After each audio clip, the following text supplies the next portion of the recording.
So we're building up to kick-off. Pretty much everybody's in their seats. As I look around the north stand to our left, plenty of Coventry fans in their seats. There's a really good contingent of Pompey fans, Courtney, away to our right in the south stand as well. There's brilliant effort from them coming all the way up here on a Wednesday evening, particularly when they've got the away record they've got. That's proper dedication to the cause, isn't it? It amazes me. And, you know, we go to these football grounds and week after week, especially say with the teams like Portsmouth especially, that have pretty much always got a long trip. Terrible away record, only won twice all season. So, you know, the time, the effort, the finances that the fans pay to come and support their team, it always amazes me. Yeah, only Plymouth, who are bottom and are losing away tonight, as you've heard, have a worse away record than Portsmouth, as the teams come out onto the pitch and a massive tifo is unfurled opposite our commentary position. We're sat in the west stand here, and this tifo says we'll live and die in these towns. And there's a big elephant. Of course, the club emblem shows an elephant and people dressed up in the blue and white stripes of Coventry, and Sam the elephant, the club mascot's in amongst there as well. And there's a real togetherness, as I mentioned earlier, between club owners, management. And I have to, you know, Frank Lampard, I wonder whether he's restored the reputation that some felt was a little tarnished by times elsewhere. It didn't quite work out at Everton. Yeah, one reason or another. That second stint at Chelsea as well, but I think that was always going to be difficult. But how do you say no to it? And as you say, I think maybe somewhat tarnished at times, but you know, he's by and large done more here to sort of recoup that reputation if he needed to. But he's also taken that time out of the game. He's gone back, he's reflected, he's tried to learn, which I think is all credit to him as well. Looking at Portsmouth, two changes they've made tonight. Thomas Waddingham, youngster, coming in place of Matt Ritchie, and Ritchie's been getting better and better as the season's gone on. That's a very interesting call that John Mousinho has made there. Yeah, it is, and one, as you say, Ritchie throughout the season has got better and better, but also when you think about these big moments where, you know, you're struggling away from home, for me, you want your experienced players on the pitch, and obviously Matt Ritchie is one of the most, if not the most experienced player in this Portsmouth squad, so it's a big call, but there must be a reason behind it. Now Sheeshin as well, and then of course there's all this talk about whether Brad Collins was going to keep his place in the Coventry goal tonight. Ben Wilson is fit, but he's coming back from a serious knee injury. We know Dovin is out for the season, he's done his ACL, so we won't be seeing him again. So after the incident involving him and Liam Kitching on Saturday, it's not all down to Brad Collins. You know, Kitching has to take his share of the blame for the mix-up that allowed Jayden Anthony to score. Yeah. But there was so much talk around Coventry City fans, the message boards, online, even the local radio stations, which should Ben Wilson come back in? So I think it's interesting that Frank has decided to stick with his goalkeeper. I think you've got to be careful with goalkeepers, and yes, don't get me wrong, it was a howler between the both of them, but at some point as well, you've got to show that faith in goalkeepers, because they have one of the hardest jobs on the pitch, and I think to take him out immediately after having a mistake, for me, would be the wrong decision. You've got to put him a bit of confidence. I agree, because I go back, I'm old enough to remember South Africa 2010, when Rob Green made an error against America in the opening group stage game for England. Fabio Capello dropped him from that point on, and effectively that meant he was down to a 22-man squad because he couldn't pick him again. So I think, morally speaking, it's kind of the right decision. Can Brad Collins repay Frank Lampard's faith in him? How much will he have to do this evening against a Portsmouth side that are poor on the road? We're ready for the off. Coventry in their sky blue shirts and socks and white shorts, kicking from right to left as we look towards the north stand, as we sit in the west. And Portsmouth in their change strip tonight of black shirts, shorts and socks, but there's a little horizontal green trim on the shirt as they attack the south end that their supporters are in. It's the Pompey fans that are making all the noise as we get underway here on your home of the EFL, Talksport 2. And Jordan Williams wins an early throw off Ephron Mason-Clark. It is 4-2-3-1 against 4-2-3-1. Sometimes styles make fights, sometimes teams cancel each other out with their formations, Courtney. Yeah, they do, but I don't see that in this instance, to be honest. I think Coventry in those forward areas will be too strong. And Portsmouth are into the box, and it's hurriedly cleared by Van Eyck, as it looked like Portsmouth had got him behind the Coventry defence. It's steered out to Jay Da Silva at the edge of his own penalty area, and he lifts a lovely ball over halfway for Mason Clark, but his first touch is comfortably gobbled up by Regan Poole, and Portsmouth have it back in midfield. Drops in that midfield for Freddie Potts, but he loses out, and Tatsuhiro Sakamoto tries to barrel his way through the centre circle, but Dizelle wins it back for Pompey, and it's rolled back to Conor Ogilvie, who's playing at centre half. Still a number of Portsmouth centre halves unavailable to John Mousinho, so Ogilvie has come across from left back to play left-sided centre half alongside Poole, and he's done a pretty creditable job from what I am led to believe. It's the first time I've seen him live playing at this position. Minute and a half gone, 0-0. Yeah, he has done well, Ogilvie, but it's a shame for him because he loves to get forward in that left-back area, and he does add something to the attack for Pompey, but at the moment, as you say, because of those injuries, it's needs must.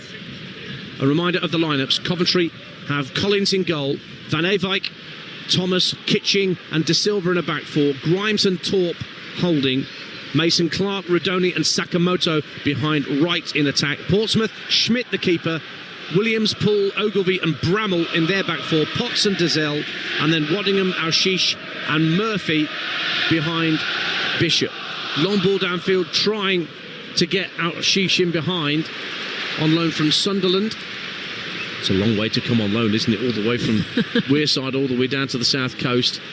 But he's been brought back in tonight. Terry Devlin, the other player, benched along with Matt Ritchie tonight by John Mousinho. Here is Jay Da Silva for Coventry City. 3rd minute of the game. 0-0 on Talksport 2. Plays into the feet of Jack Rodoni. Back it goes to Collins.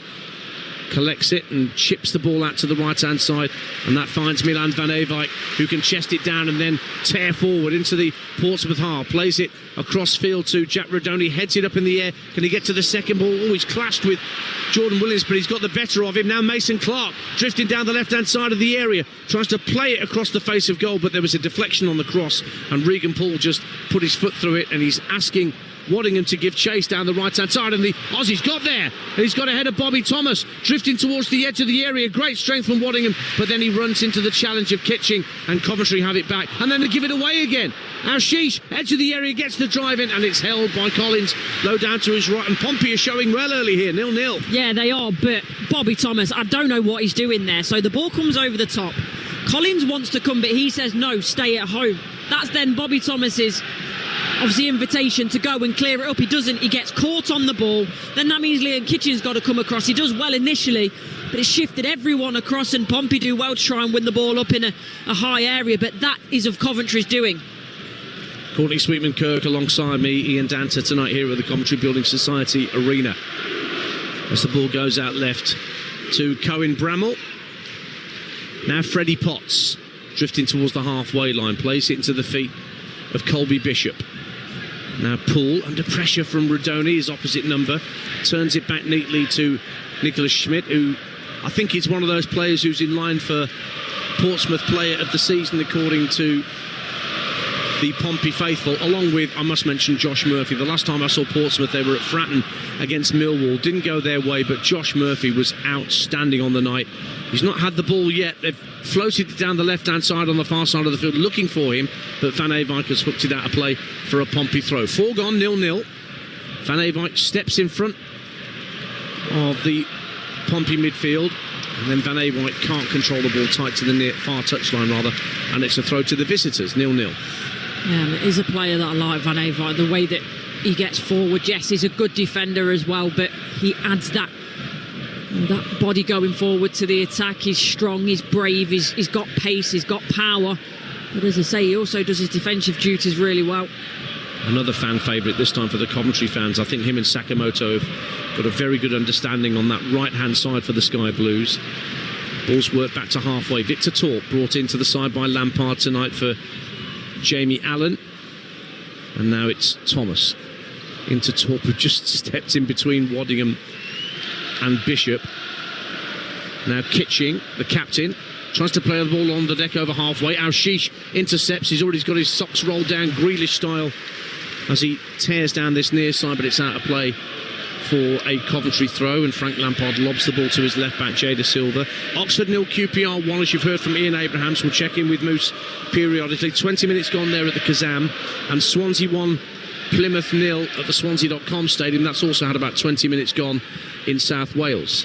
But here in the Midlands, it's Coventry 0, Portsmouth 0. Another uncertain clearance by Bobby Thomas from the edge of his own area, but Coventry have worked it out to the right-hand side, and Victor Torp, but across comes a strong challenge from Cohen Bramall to put it out of play. Sorry, it was Rodoni, not Torp, I beg your pardon, was striding forward on that right-hand side. Coventry throw, 0-0. You're right though, Dance, about at the back, whether it be Thomas or Kitchen there when he's playing out from the back and getting caught, they look a little bit nervous, Coventry, when they're playing that ball around the back, and maybe Pompey are sensing it a little bit. In terms of when the moment's right, they are going to high press, they are going to put Coventry under pressure, and it's paid off so far. The reverse fixture in this championship season was after Frank Lampard had taken over from Mark Robins. It was in December, and they went off like a train, Coventry, didn't score, and then Callum Lang, who's injured for Portsmouth, suddenly scored 4 goals out of nowhere, and Portsmouth ran out 4-1 winners at Fratton Park. And they're looking to do the double over Coventry for just the second time in their history. But here comes Kitching, the centre-half, running through the centre of midfield, but couldn't get past Andre Dazelle. He feeds Ashish, and he's now moving over the halfway line with the ball at his feet. Jordan Williams on the overlap outside of him. He feeds it to Williams in space, plays it across the face of goal to the far post. Murphy tried to get a shot in with his right foot, but it was blocked at source by Van Eyck, and Sakamoto controlling the ball with his back to the halfway line. Will now try and clear his lines under pressure from Bramall. And the ball stays on that left-hand side, and Portsmouth have won it back. Murphy whips an early cross in, looking for Ashish, but it's claimed by Collins at his near post. Swansea are now 2-0 up on Plymouth. Harry Darling has scored a second for the Swans at the Swansea.com stadium as Mason Clark comes forward for Coventry to the left-hand corner of the penalty area at the North Stand end. Finds Da Silva just down the left-hand side of the box. He feeds it back into the former Peterborough man. Rodoni, centre of the Pompey half. He'll lay it back into midfield for Matt Grimes, and Grimes will get it back on halfway. Let's check back in at the Kazam Stadium on Talksport 2 with Ian Abrahams. Midway through the first half, still Oxford 0, Queen's Park Rangers 1. The Rangers goal going down actually to Ronnie Edwards. He and Daniel Benny have very similar hairstyles, and it was apparently Edwards who just got in ahead of Benny to head the ball home. Cummings should have done better. Since then, Oxford have come forward, but not with really any penetration. Halfway through the first half, Oxford 0, QPR 1. Rodoni for Coventry, floating the ball into the area, looking for Hadji Wright, but it just drifted away from the American as it was floated in from the midway point of the half, right on this near touchline, and Nicholas Schmidt could claim for Portsmouth. 0-0 here at the Coventry Building Society Arena. 8.5 minutes gone on Talksport 2. Yeah, and I really like that interplay there between Mason Clark and Rodoni, because Mason Clark, he's the one that starts to just drift into the inside channel, and Jordan Williams goes with him. That means that Rodoni's in acres of space when he picks up the ball on the left-hand side and manages to find a half-decent ball actually into Hadji Wright. It's just in front of him, so he manages to get the touch on. Just a little bit too far in front of him for Wright, but in terms of that awareness and picking up spaces, I like the way that Mason Clark and Rodoni did that. Coventry 0, Portsmouth 0. Long ball downfield for Murphy, who claims it at the edge of the area, twisting and turning, tries to get the shot away, blocked by Kitching, and out of play for a Portsmouth throw on the far side. And there's hands in the air from Kitchen, I think he was. I think he was asking for an handball. It did look to take a bounce onto the arm, but I think it would have been really harsh. And Murphy is one of those danger players, isn't he, for Pompey? Seen him a few times this season. He's been brilliant, and he's just starting to get himself into the game now. Throws the ball in looking for Waddingham, but Coventry clear their lines. Wright giving chase, but it will drift out of play for a Portsmouth throw bang on halfway on the far side of the field. So we've got live sport across the network tonight. Paris Saint-Germain 0, Aston Villa 0 in the Champions League. Currently no goals between Barcelona and Dortmund. Lots of live sport for you across the network tomorrow night. Legia Warsaw against Chelsea here on Talksport 2 from 5 o'clock in the Conference League. And that's followed by Tottenham Hotspur against Eintracht Frankfurt here on Talksport 2 from 7:45. Meanwhile on Talksport, Olympique Lyonnais against Manchester United. is our offering from the Europa League. And as well as all that, it'd be week 10, I think I'm right in saying, of the Premier League darts from Manchester. And all 7 matches will be live on the Talksport Darts YouTube channel. Just look up Talksport Darts on YouTube on the search engine, you'll find us. Like and subscribe. And myself, Paul Nicholson, and Laura Turner will be providing commentary tomorrow night on all of that. Coventry win the ball back on halfway. Mason Clark trying to release Haji Wright early, trying to get him behind the Portsmouth back line, but Regan Paul stuck out a right boot and diverted it out of play for a throw-in. That's a way forward for Coventry, though, because Jordan Williams, he's gambling, and because Jay De Silva's coming forward, I think he's being told to press him. It's leaving a lot of space for Mason Clark to get free, which he does there. It's just a shame he can't provide the right weight of pass for Haji Wright.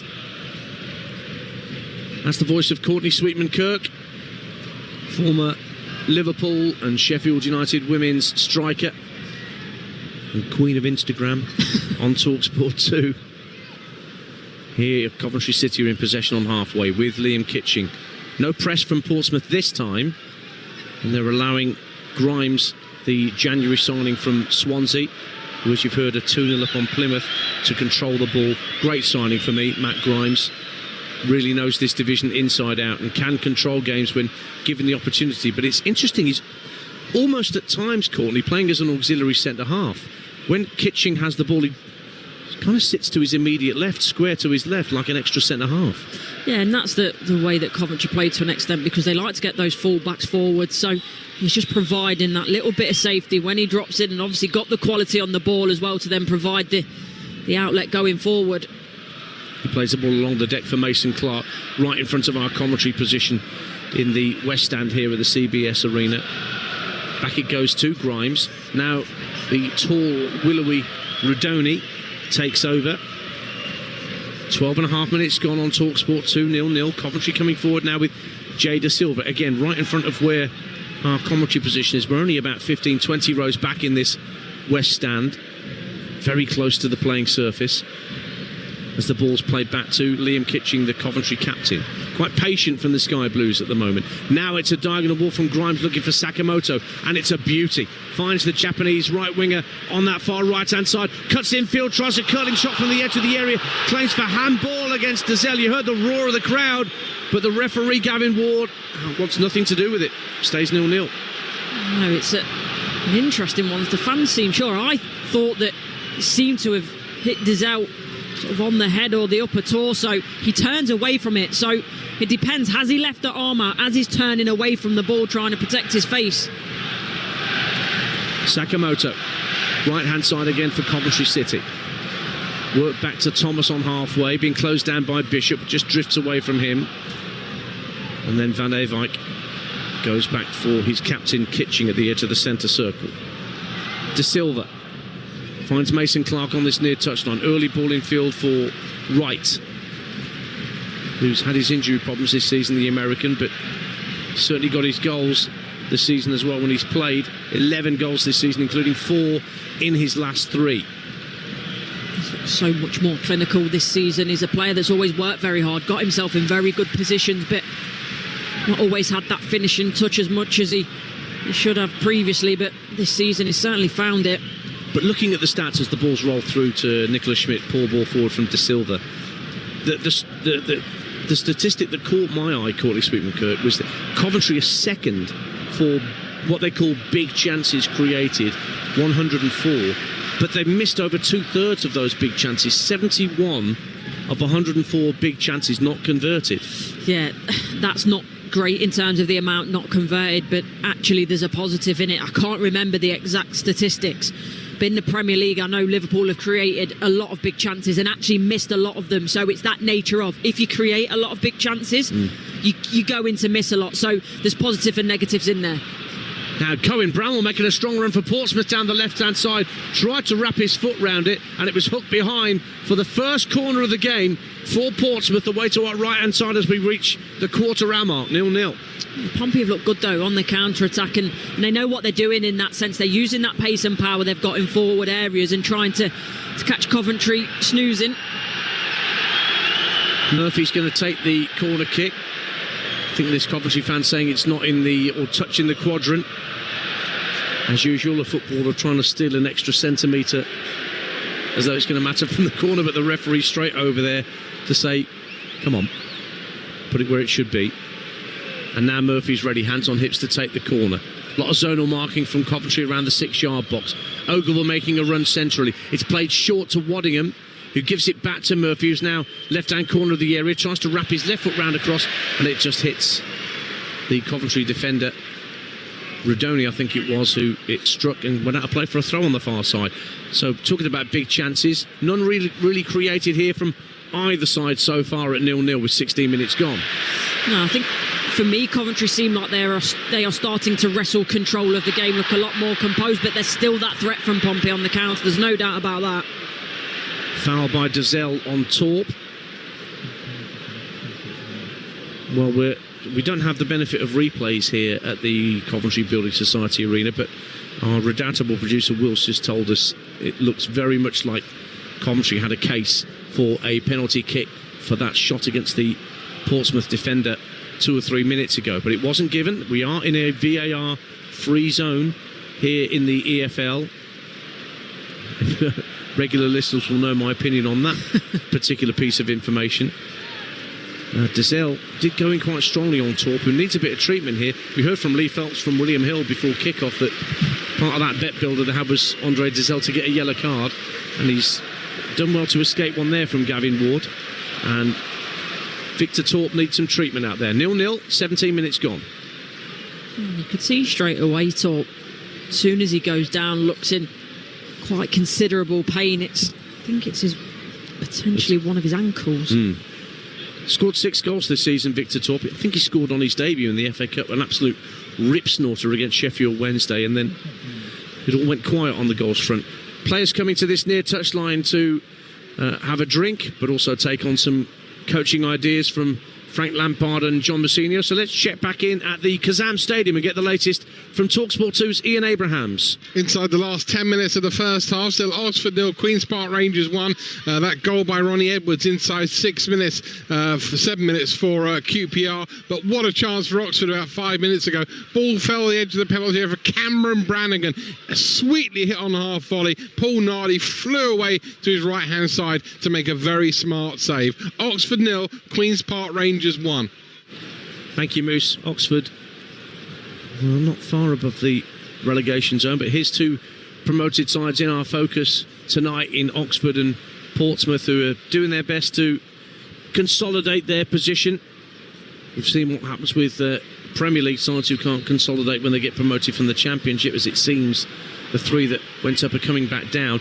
Now, there's a stretcher being called for here for Victor Torp, so this could be even more serious than we first thought. He's sitting up, he's not lying flat on his back and not moving, he's getting treatment, but a stretcher's being taken across the pitch, and this may mean that Frank Lampard has to make an unscheduled switch with less than 20 minutes gone here on Talksport 2, 0-0. Yeah, and it's a real shame for Coventry. As I mentioned, I think for me they were just starting to find their rhythm. So one, the stop in play doesn't help. Then the fact they're going to have to make a substitute. Frank Lampard is definitely looking to make that change, isn't he? I think there's Joe Edwards is having a word, just trying to see who it is down there, whether it's, well, the likely player is Jamie Allen, but it could be Ben Sheaf in actual fact that could be getting final instructions. So to update you on the scores, as Victor Torp is slowly lifted onto a stretcher, that's not looking good for the midfielder. Oxford United 0, QPR 1, as you just heard from Moose. Swansea 2, Plymouth Argyle 0. Big result for Swansea. That should, if it stays like that, that should dismiss any lingering relegation worries that the Swans might have. And Coventry 0, Portsmouth 0 here, live on Talksport 2. No goals yet in either of the Champions League quarter-finals. Villa at PSG, live on Talksport. That's goalless. So too Barcelona against Borussia Dortmund. And the applause, I'm sure you can imagine, is for Victor Torp as he's being carried off towards this near touchline, unable to take any further part in this encounter. It didn't seem that strong a challenge from Dazelle. I don't know whether the impact or the fall was what did for Victor Torp, but he's clearly unable to continue. And so the Coventry number 29 is leaving the field, and I'm sure Frank Lampard will hope that that's not too serious an injury, with 5 big games to go after this for Coventry to try and keep their season going. It's now 3-0 to Swansea at the Swansea.com stadium. Give you the goal scorer as soon as I have it, and it is Ben Sheaf, who is going to be the direct replacement for Torp. I did think it was him that was chatting with Joe Edwards whilst Torp was receiving treatment. Meantime, it will be a free kick for Coventry, and they're going to allow, I think Gavin Ward had forgotten that Coventry wanted to make the change and have equal numbers out there. So Ben Sheaf had a couple of injuries himself this season, the defensive midfielder Ben Sheaf, 27 years of age, former Arsenal youth, and he will sit in that defensive midfield role, and he's been given the captain's armband as well by Liam Kitching as he enters the field. So there'll be a few minutes to add on at the end of this first half for the delay with the treatment and then the substitution of Victor Torp. But Sheaf is on, and it's a free kick that Thomas will take on halfway for Coventry, up to the edge of the area. Bishop heads it out towards this near side, the right, lobbed downfield by Ashish, asking Waddingham to give chase, but he runs into Sheaf, whose first job, having come onto the field, is to guide it back to his goalkeeper Bradley Collins. Approaching the midway point of the first half. Coventry City 0, Portsmouth 0 on Talksport 2. That third goal for Swansea, scored by Josh Key, and that's not looking good for Plymouth Argyle, who started the night 5 points behind Derby County. It'll stay exactly like that. Here's Rodoni trying to get down the left-hand side of the area for Coventry, held up by Jordan Williams, but Rodoni keeps hold of the ball down by the corner flag, tries to nutmeg Williams, but good defending by the Pompey number 2 and gets it clear. But Sheaf has it back for Coventry, plays into the middle of the Portsmouth half for Sakamoto. Square ball to his left, picks out Jack Rodoni. Now Jada Silva up to Ephraim Mason-Clark, trying to turn at the left-hand corner of the penalty area. Strong run into the box, but trying to beat one player too many. Freddie Potts was back there defending, and then Jordan Williams hurriedly had to clear out for a throw under pressure from Mason-Clark. De Silva takes the throw quickly. Grimes under pressure from Bishop. Cleverly works the ball back into his own half. Not seen much of Colby Bishop in a forward sense for Portsmouth so far in these opening 23 minutes, Courtney Sweetman. No, we've not. He's actually done really well in his defensive duties because he's got that sort of frame, so he can go back and help out, but that's not where you want him. You want him obviously in between the sticks at the other end, trying to put the ball in the back of the net. But I don't know whether that momentum that Coventry seem to have gained would have been halted with that stoppage in play, but doesn't seem to be that way. They're going forward with ease yet again, but it's just that final end product. They can't get a shot off. Sakamoto drove the ball into the area. It nearly made its way all the way through to Mason-Clark. He gets it eventually, but the flag has now gone up against Mason-Clark following that diagonal ball by Tatsuhiro Sakamoto. The eye-catching stat with Portsmouth, talking about the press that they sometimes use, they are equal best in the division with Leeds United for winning possession in the final third of the field. They do it just under 5 times a game on average. So then that speaks to the fact that when they're winning the ball, and it's probably a different situation with Leeds when they win the ball, those 5 times a match, however many times it is, how often do then they score from that? And I imagine that obviously Pompey's ratio will be a lot lower. Paul with a diagonal ball for Portsmouth, but it's intercepted on halfway by Van Eyck. Now Sakamoto up against Cohen Bramble, drifts in field from that far right-hand touchline, with Coventry attacking the north stand in this first half. 25 minutes gone, 0-0. Talksport 2, you're home with the EFL, and the championship issue at the top of the table recommence on Friday. We'll be with you for Burnley against Norwich City from 7 o'clock on Friday, with Hugh and the team up at Turf Moor. Of course, Leeds United retook top spot last night by winning at Middlesbrough, whilst Burnley could only draw at Derby, and Sheffield United lost at home to Millwall.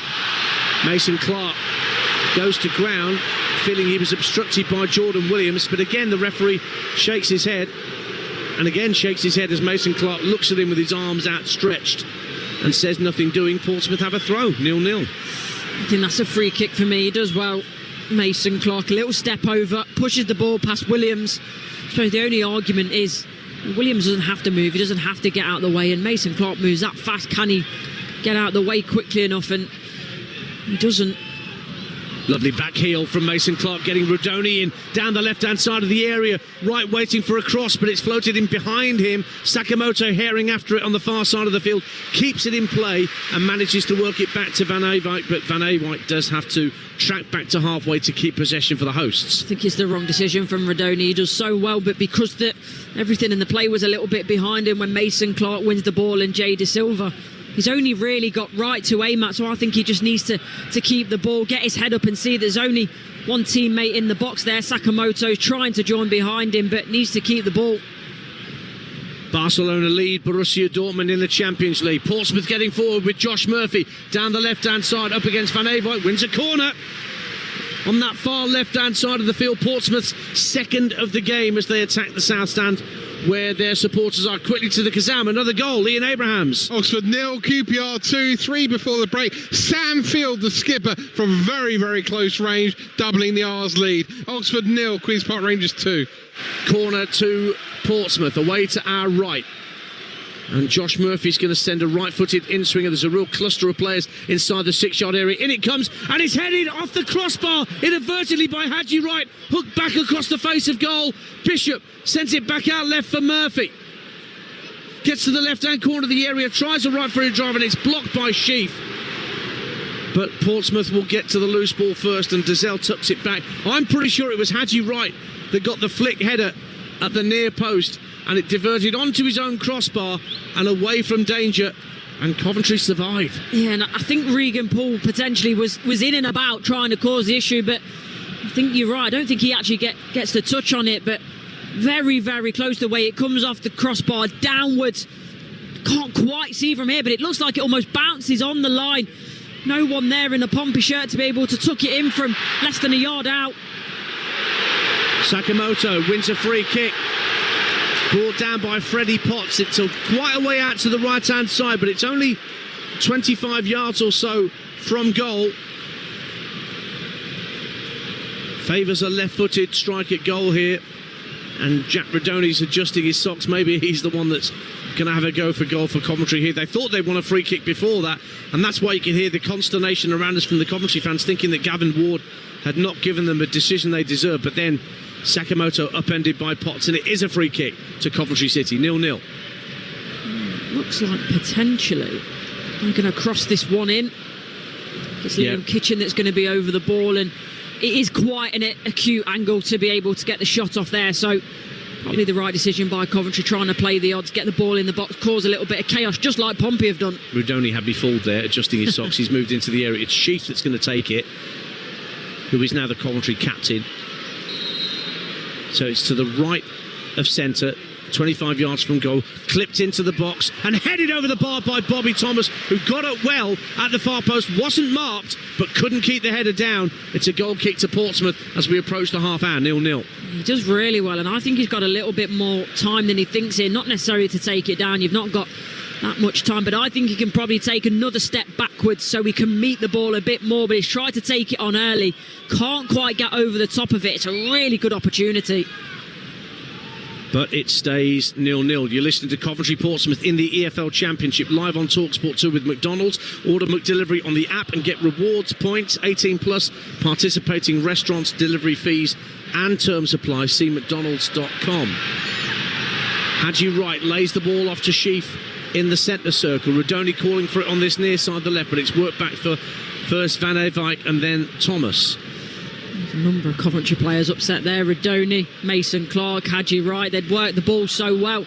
That up back and through the setback. Haji Wright, by the way, does excellent in terms of that centre forward play, because Ogilvie's all over the top of him, lays it back to Sheath, and then that just needs to be that long one forward, into the space behind the back line of Pompey, but it doesn't come. Coventry's home record, 11 wins, 3 draws and 6 defeats. But as Courtney mentioned, after a really good run here, after losing to Leeds, Burnley beat them here last time out. Ball's worked back to Nicholas Schmidt in the Pompey goal. He was given a horrible back pass by, I think it was Freddie Potts, that he had to control on his thigh and get rid of really quickly. But at the other end, Bishop is brought down by Van Eyck on the left-hand side of midfield. And now Portsmouth have the chance to get the ball into the Coventry City area again, 0-0. Got away with one there, don't the Pompey? Because as you say, that ball back to Schmidt was absolutely awful. Just bouncing around the mid-drift. Coventry players who have sensed the danger, trying to get in and press him, but get away with one, managed to get up the other end and win a free kick as well. Andre Dazelle is going to take this free kick. Murphy's just drifting away from him down the left-hand side in case it's rolled to him, but Van Eyck's keeping an eye on him. Dazelle with the free kick for Pompey, out from the left-hand side to the far post. Williams was looking for the header, but Kitching headed it away, but out of play on this near side for a Portsmouth throw, 10 yards from the corner flag in front of their travelling supporters to our right-hand side. And Williams takes the throw, the right back, works it back for Poole. And Poole back into the centre circle for Ogilvie. Being closed down by Hadji Wright. So Ogilvie clips the ball down the left-hand side. Lovely run from Bramall again. Plays the ball into the area. Bishop sorts his feet out and the shot is blocked by Thomas and whacked away by Kitching. But it might come back to Portsmouth, but in the end Waddingham can't control it and Kitching keeps it away from him. And Colby Bishop just sorted his feet out really neatly at the near post, but the shot was blocked. Yeah, there's nothing more he could have done with it. As you say, he takes, changes his stride pattern, takes those real short steps to let the ball come across his body and his back foot to his right foot. He's just trying to find the target. Nothing else that he can do with that. It's just really good defending. Stays Coventry 0, Portsmouth 0. If you're just tuning into EFL Championship Live, Ian Dancer and Courtney Sweetman-Kirk with you at the Coventry Building Society Arena. Hadji Wright offside as he gives chase to a ball down the right-hand side. It was Rafinha that gave Barcelona the lead in that Champions League game against Borussia Dortmund at the Nou Camp. Still 0-0 between Paris Saint-Germain and Aston Villa. That's live on Talksport right now with Jim Proudfoot and former Villa captain Andy Townsend, your commentary team. And a reminder of the other two scorelines in the Championship. Approaching half-time at the Kazam, Oxford 0, QPR 2, and Swansea 3, bottom side Plymouth 0. 0-0 here in the Midlands, and Portsmouth have a free kick that Nicholas Schmidt, their goalkeeper, is going to smack downfield from almost the midway point of his own half. Out to the left-hand side, looking for the header in field from Bishop, and he was trying to find Waddingham. Good strong header from Potts in the centre of midfield, but Coventry win it back. Mason Clark trying to make a nuisance of himself, but couldn't hold on to the ball, and it's gone out to Josh Murphy. Drills the ball into the Coventry box along the deck, but the Sky Blues get it half clear. Sakamoto, though, loses out to Murphy, and he will lay it back to Jordan Williams. Square ball for Dazelle. Now out to the left-hand side, and Bramall, who showed a good turn of pace a couple of times, Cohen Bramall down that left-hand side for the visitors. They're looking really good now, Pompey, actually, the last 4 or 5 minutes. Coventry have been the team in the ascendancy, but as you say, Bramall and Murphy in particular down that left-hand side are starting to cause all sorts of problems for Coventry. Misplaced pass from Ogilvie, straight out of play for a Coventry throw on the far side. Coventry had just one win in 7 league games against their opponents tonight. I mentioned the 4-1 defeat at Fratton Park in December. And if you're a believer in superstitious things, Portsmouth have lost all 5 of their midweek away games in the league this season by an aggregate score of 14-2. But of course that has almost no bearing on tonight. Here's Jada Silva for Coventry on the halfway line, feeds into the feet of Mason Clark. Bit of space in field for Rodoni, who can dart towards the area, floats the cross into the box over the head of Wright, and it wasn't anywhere near Sakamoto. Bramall could get it clear, but Coventry have won the ball back. De Silva, quite narrow, plays the ball into the area. Sakamoto goes up for a header with Bramall, but the ball drifted over both of their heads and out of play for a throw to Portsmouth in their left-back position. 0-0. Rodoni again initially does so well. He finds himself in a fantastic position, but I think he's almost already made the decision as to what he's going to do with the ball before he looks up. He's sort of, yes, I want to get the ball in the box, but doesn't look up, doesn't sense what's actually going on. He's got a little bit more time than he thinks he can drive forward. He can get to the edge of the box and take a shot off, but it's just poor decision making so far from Rodoni. Over on Talksport, Morgan Rogers has given Aston Villa the lead at Paris Saint-Germain. Paris Saint-Germain 0, Aston Villa 1. Commentary on that game with Jim Proudfoot and Andy Townsend. What a snip, 15 million quid. Bargain. From Middlesbrough. Ball's back with Regan Poole for Portsmouth as we enter the last 9 minutes of this first half, but there will be a fair old chunk of added time because of the injury and subsequent substitution of Victor Torp. Josh Murphy giving chase down the left-hand side. He's quick, but so too is Milan van Ewijk. And he managed to get there first. And Sakamoto's pulled back by Murphy. And he's going to get a yellow card for his trouble there, Josh Murphy, for pulling back on the shirt of Tatsuhiro Sakamoto. Free kick to Coventry, and they've reached half-time at the Kazam in the Championship. Talksport 2's Ian Abrahams. Oxford United 0, Queen's Park Rangers 2. Rangers came into this having lost their last 6 on the road, but inside 6 minutes ahead through Ronnie Edwards' header fumbled over the line by Jamie Cumming, who was beaten again just before half-time from a close range by Sam Field. Few boos at half-time for the home team. Oxford 0, QPR 2. Thank you, Moose. 37 minutes played here. Coventry 0-0 in possession inside their own half, with Matt Grimes, who again is just stepping in between the two centre halves of Kitching and Thomas. Now Bobby Thomas has it, plays the ball out to the right hand side, kept in play by Van Ewijk. Sakamoto spots Mason Clark, started to make a run, looks for him with a diagonal ball. Mason Clark chasing after it, he'll pick it up as well. Left hand corner of the penalty area, up against Williams, steps inside, trying to make room for a shot maybe, feeds it infield to Sakamoto, rolls his foot on top of the ball. Jay Da Silva making a good run down the left hand side of the area, rolls it across. Rodoni, brilliant block by Conor Ogilvie as Rodoni was looking to shoot from 8 yards out, back into the area. Rodoni again! Oh, it's hit the outside of the post and gone wide with a header inside the 6-yard box as Coventry go close twice to the same player, Jack Rodoni. 0-0. Wow. It's this left-hand side that I mentioned is causing problems for Pompey, and they do so well. It's Mason Clark initially, and it's the fact that it's just a long ball that is pumped forward, but he's got that energy, he's got that power to want to go and compete with Jordan Williams, who quite frankly, when Mason Clark's on it, hasn't got a chance in the difference in stature. He then does well. Jay Da Silva's getting forward on that left hand side. It's a good ball in, it's not just a blind ball. He picks Rodoni out. Wonderful block by Ogilvie, and then the follow-up. Half the stadium, including me, thought it was in with the header. Just shades the outside of the post, but Coventry are getting closer. Coventry City 0, Portsmouth 0, but here come Portsmouth. Ashish, who had a busy opening but has gone quiet since then. He has it, floats it out looking for Josh Murphy, left hand side. Awkward first touch, but he managed to keep it away from Sakamoto, and they've worked it back to Ogilvie on halfway. Good block from Ogilvie from that Rodoni shot, because he seemed to have all the time in the world to line it up. Rodoni, as Da Silva rolled it across the box. Murphy, left hand side for Portsmouth. Flag stays down, he's onside. Rolls it down the touchline, does he? No, it's gone out of play for a throw in to Portsmouth that Bramall will take. Former Arsenal youngster Cohen Bramall.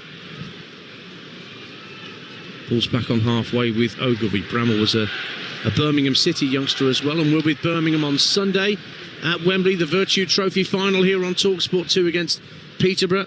Two clubs looking for a third success in that trophy. Here is Waddingham winning a corner for Portsmouth.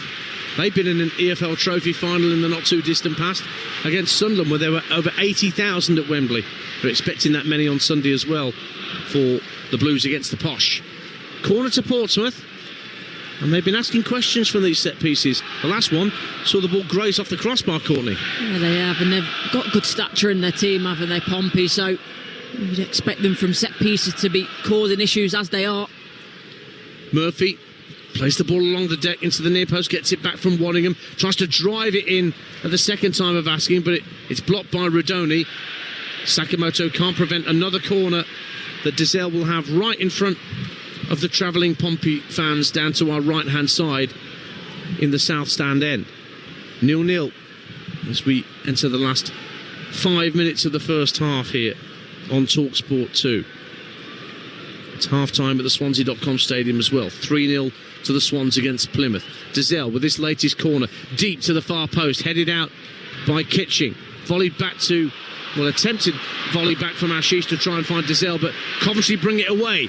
And now Hadji Wright on the burst, down the left-hand side, tries to cut inside Ashish. Great strength from the American, into the area, angles tight, gets the shot away, but it's straight at Schmidt, who can make a comfortable save down low, and it stays goalless on Talksport 2. He does everything right, doesn't he? Hadji Wright, it's just that end product. He doesn't quite catch the ball the way that he wants to, but the way that he uses his body to get across Ashish is perfect, because as soon as he does that, there's only, he either brings him down, Ashish, in the box where it's a penalty, or he has to leave him, which he does. That does so well with the run. He's so direct, isn't he, Hadji Wright? But that end product was just missing there. 0-0 here, 1-1 in Paris. Desiree Doué, this young, prodigious talent for Paris Saint-Germain, has equalised with 5 minutes to go in the first half there. And apparently it's an absolute belter of a goal from Desiree Doué to make it Paris Saint-Germain 1, Aston Villa 1. Commentary of that continues over on Talksport right now. Here on Talksport 2, our concentration is firmly on the Championship, and Coventry City 0, Portsmouth 0. Ogilvie on halfway for Portsmouth, lobs it down the right hand side. Waddingham trying to get the better of his man at the edge of the area, breaks for Ashish, but the whistle's gone, and John Mousinho can't believe down beneath us that Liam Kitching got a foul there, as Thomas Waddingham was all over him trying to win the ball back, but Coventry get the free kick. I thought that maybe a little bit fortunate actually, Kitching, because when he falls and catches Waddingham stays honest and stays on his feet, but we've seen them given before where a player goes over, catches the attacker and gives away the penalty. He's only 20, Thomas Waddingham. Pompey fans are saying to Brad Collins wants to take the free kick, but he's trying to take it from outside the area when the offence was inside the area, and the Pompey fans were acting as about another 2,500 referees, and Gavin Ward heard him. I think that was because of the incident with the corner, wasn't it, with Murphy and the Coventry fans. Indeed it was. In the centre circle, a slip from Van Ewijk allows Murphy to bring the ball forward, quite central, gets up to the edge of the area, goes for goal, and just wide of the post with a left-footed low drive. And another close one for Pompey. They've seen the ball graze the Coventry crossbar, and Josh Murphy, fleet of foot, got forward, but his shot was wide of the post, and it's another Coventry goal kick, 0-0. I thought he might take that on a little bit earlier, actually. It seemed to open up when he was more central, but he doesn't.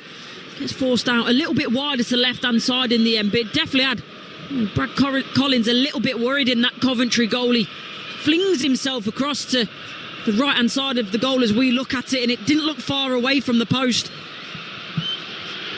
And Collins takes the goal kick for Coventry. Great header over halfway by Ogilvie.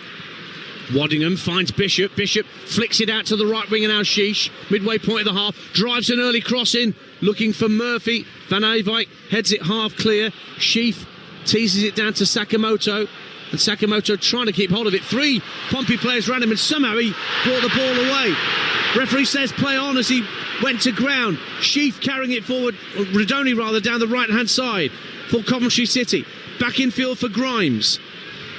Back out to Redoni on the right-hand side. Grimes now finds Sakamoto, who was fouled early in the build-up, but the referee waved play on. Grimes again gets his head up, floats the ball, looking for Jada Silva on this near side, the Coventry left. Headed away by Ashish, and out of play for a throw to the Sky Blues, and the supporters getting behind their team. But meantime, Gavin Ward wants a word with Andre Dizelle, or no, Cohen Bramall. For that foul, and to be honest, for me that should be a yellow card, but it's not. It's just going to be a ticking off. For a moment I thought initially, is that Josh Murphy? Because if it is, he's in all sorts of trouble, but wasn't. But not sure how he's not been booked for that, Bramall. Into 3 minutes of minimum stoppage time at the end of this first half on Talksport 2, awaiting the breakthrough in this tense encounter. Remember, points mean so much for different reasons to these two clubs. Portsmouth only 3 above the bottom 3, coming here to a Coventry side knowing that a win will take them back into the top 6 tonight above Middlesbrough. But here's Ephraim Mason-Clark for Coventry, down the left-hand side of the box, sends across him, but it's far too close to Nicholas Schmidt, who can comfortably gobble that up at his near post. So minimum stoppage time underway, and Schmidt will clear from hands inside his penalty area, the 28-year-old, the Austrian who joined from BW Linz. He's taking his time with it. I think if that's next season, it's probably a Coventry corner, because that was definitely more than 8 seconds. Yeah, let's see how well that rule is enforced next season, shall we?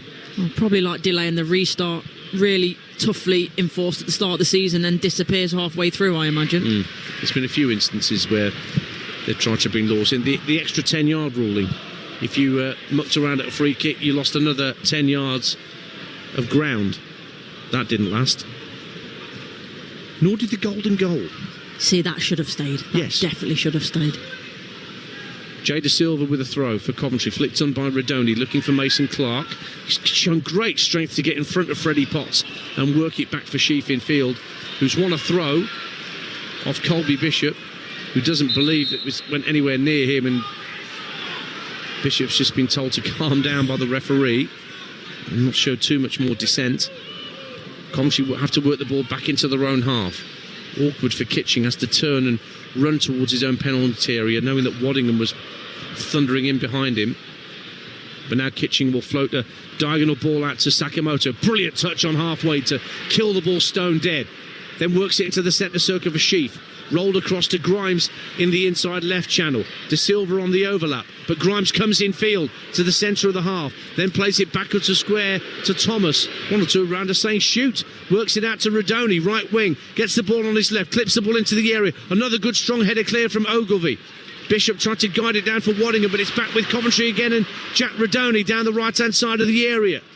Steps away from Bramall. Van Eyck puts a lovely ball into the area, headed out by Jordan Williams, and there was a push by a Coventry player. I think it was Haji Wright on Connor Ogilvie, spotted by Gavin Ward, and that means Portsmouth get themselves a free kick, and we're almost at the end of the 3 minutes, and it won't be long before Gavin Ward sends them back down the tunnel for a breather here on Talksport 2. Schmidt with this free kick just next to the penalty spot inside his own area. And as usual with these 3 free kicks, you can throw a blanket over the outfield players. They're all so close to each other, either side of the halfway line. And Gavin Ward will blow his whistle. And the half-time whistle is greeted with, well, 1 or 2 boos here and there. But it's a nervous Coventry Building Society arena that wants it so badly for the Sky Blues to get back into the top 6 tonight. But they haven't had the best chances of this opening 45 minutes. Jack Redoni did have a shot blocked on its way to goal, and then a header as the ball was sent back into the box that grazed the outside of the post. But Portsmouth have also hit the bar with a corner kick that I think flicked off the head of Haji Wright onto the woodwork and stayed out. And Josh Murphy with a strong run forward and shot that was dragged just wide of the post for a side who don't, at 0-0 at half-time, Courtney Sweetman-Kirk, Portsmouth do not look like a team who've only won 2 games away all season, do they? No, definitely not. And just looking at the stats here, yes, they've foregone a bit of possession, but I think you'd expect that. But look, they've had 9 shots, only 1 of those on target. But Coventry have only had 5 shots themselves, and 1 of those on target. So they're looking dangerous, especially down that left-hand side. And I think that the relationship between Murphy and Bramall is very evident. They work really well together. As you say, they're looking dangerous from set pieces as well. And Coventry, they've got better as the half's gone on, but certainly initially looked really shaky at the back couple of moments from Thomas and Kitching, where they've got caught in possession or giving the ball away.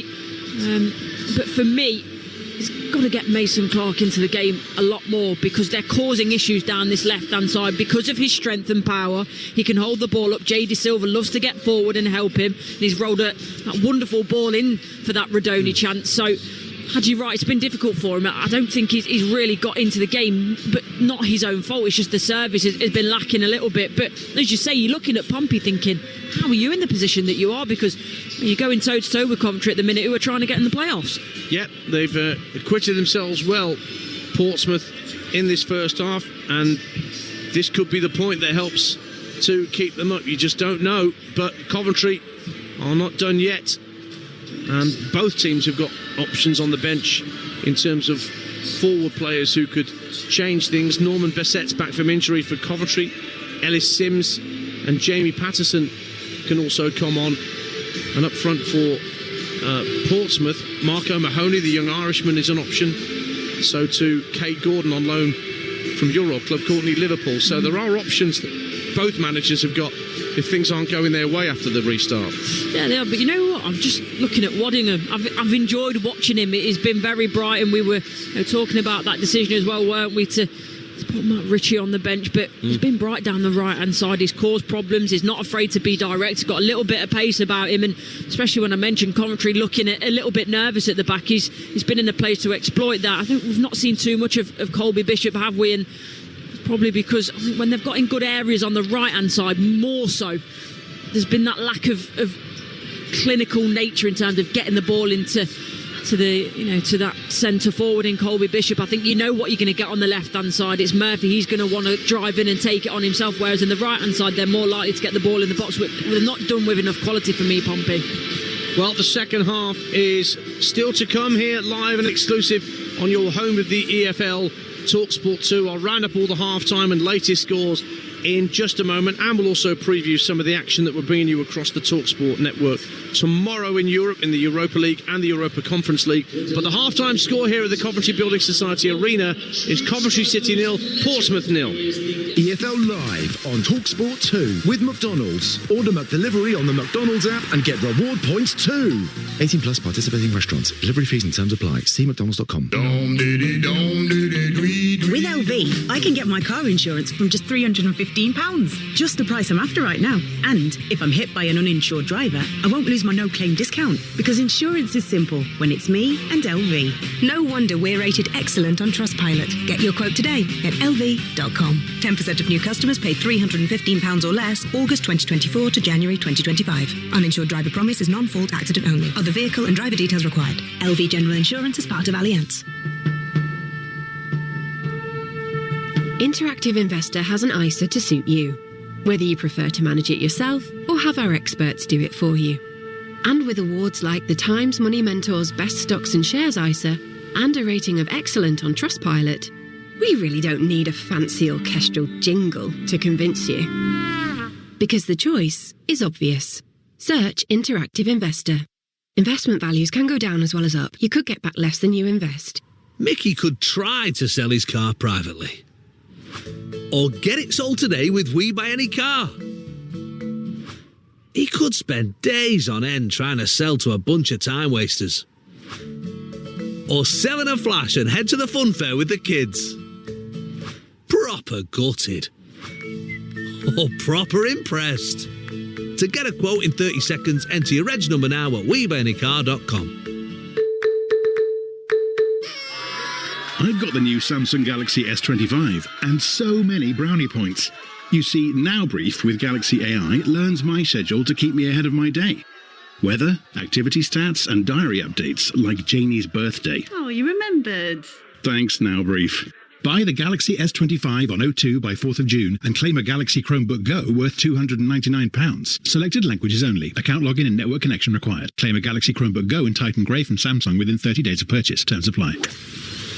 Golf's major season is here. How about this? As Augusta roars once more for the Masters. Truly extraordinary day. Sky Sports brings you 4 days of golfing perfection. Greatest shot of his life. Can Scheffler secure his 3rd green jacket? Augusta goes and Scotty answers. Will McIlroy complete his career Grand Slam?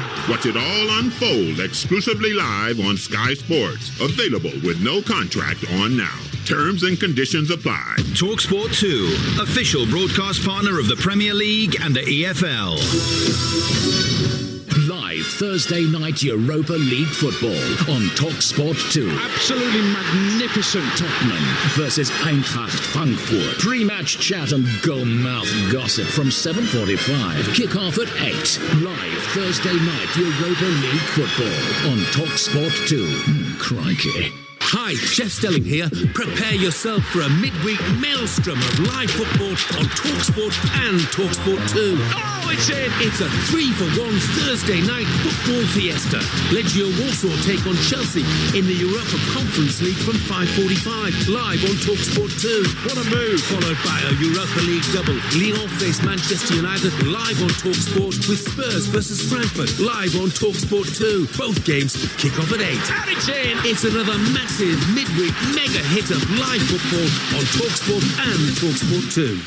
It's the totally immersive football experience. Right foot it. Oh, what a goal! EFL Live on Talksport 2. It's the Pompey fans that are making all the noise as we get underway here on your home of the EFL. Talksport 2 inside the 6-yard area. In it comes, and it's headed off the crossbar inadvertently by Hadji Wright. Clipped into the box and headed over the bar by Bobby Thomas, who got it well at the far post. Wasn't marked, but couldn't keep the header down. Jada Silva making a good run down the left-hand side of the area. Rolls it across. Radoni! Brilliant block by Conor Ogilvie as Radoni was looking to shoot from 8 yards out, back into the area. Radoni again! Oh, it's hit the outside of the post and gone wide with a header inside the 6-yard box. Half the stadium, including me, thought it was in with the header. Just shades the outside of the post, but Coventry are getting closer. Murphy to bring the ball forward, quite central, gets up to the edge of the area, goes for goal and just wide of the post with a left-footed low drive. And another close one for Pompey. You're listening to EFL Championship Live on Talksport 2, Wednesday evening at the Coventry Building Society Arena. Ian Danter with you, along with the former Liverpool and Sheffield United women's striker Courtney Sweetman-Kirk. It is Coventry City 0, Portsmouth 0 at the break. The second halves are underway in the other two championship encounters. Oxford United 0, QPR 2 is the current scoreline at the Kazan. We'll be back there periodically, checking in with Ian Abrahams. Big result for QPR, no winning 7 going into that game. And bottom side Plymouth are 3-0 down at Swansea City. They played about 10 minutes of the second half there in South Wales. A reminder, half times in the Champions League over on Talksport. It's one apiece between Paris Saint-Germain and Aston Villa. Morgan Rogers with the opener for Villa, but just a couple of minutes later, Desiree Doué with a rip snorter of an equaliser for the Parisians. And Barcelona 1, Dortmund 0. Rafinha with the goal for Barca. We've got live Europa League action. That's the focus tomorrow on the network, and Europa Champions League. Talksport will bring you a big game for Ruben Amorim's Red Devils as his Manchester United side face Lyon in their quarter-final first leg. Garnacho, here's Bruno on a hat-trick. Goal.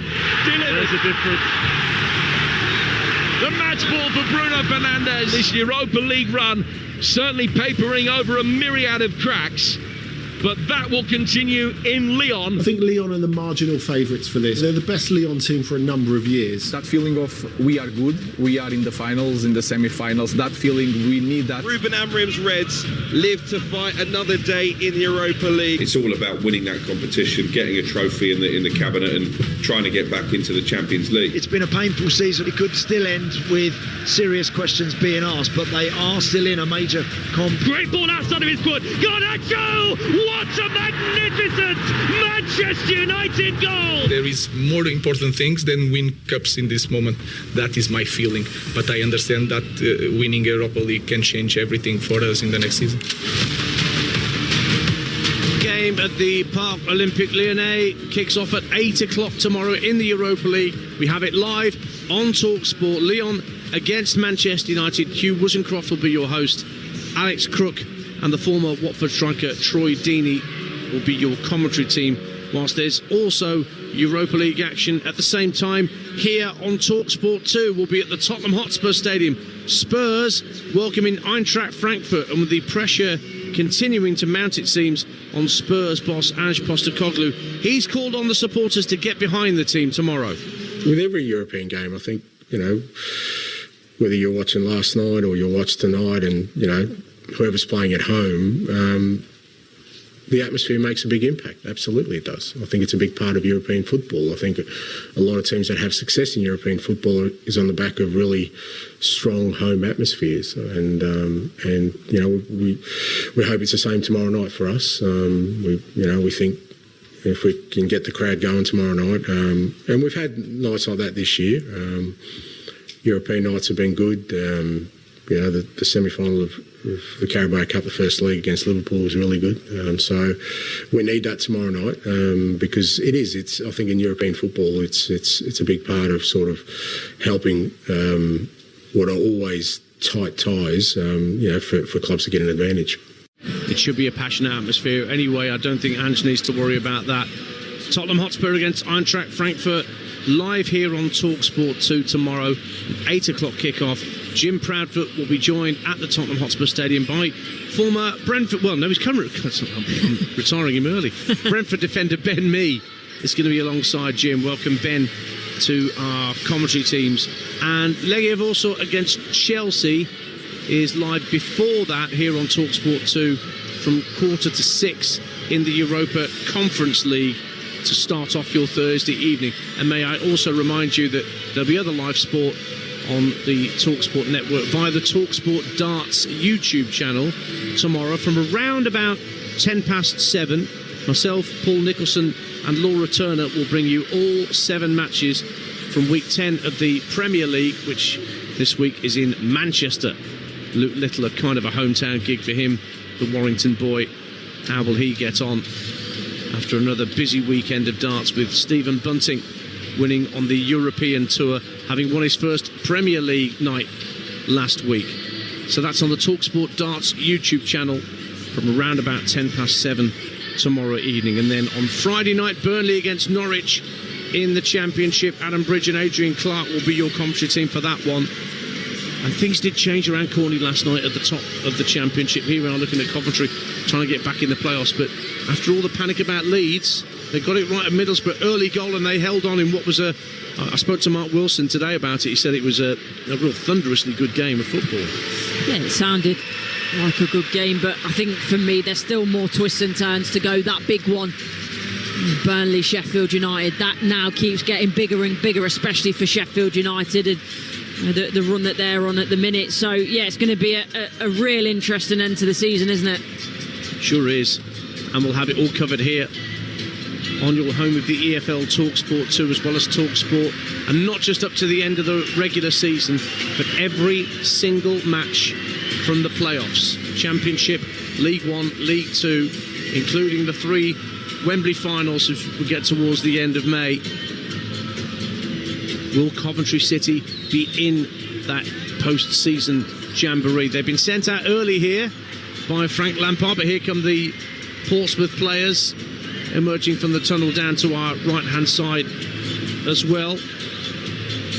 Coventry have lost 3 out of 4 meetings with promoted sides from League 1 this season. They won the other here against Oxford United. And I mentioned Coventry's running. Hull away, West Brom here, and of course West Brom aren't quite done with their ambitions of the playoffs despite a very demoralising defeat last night.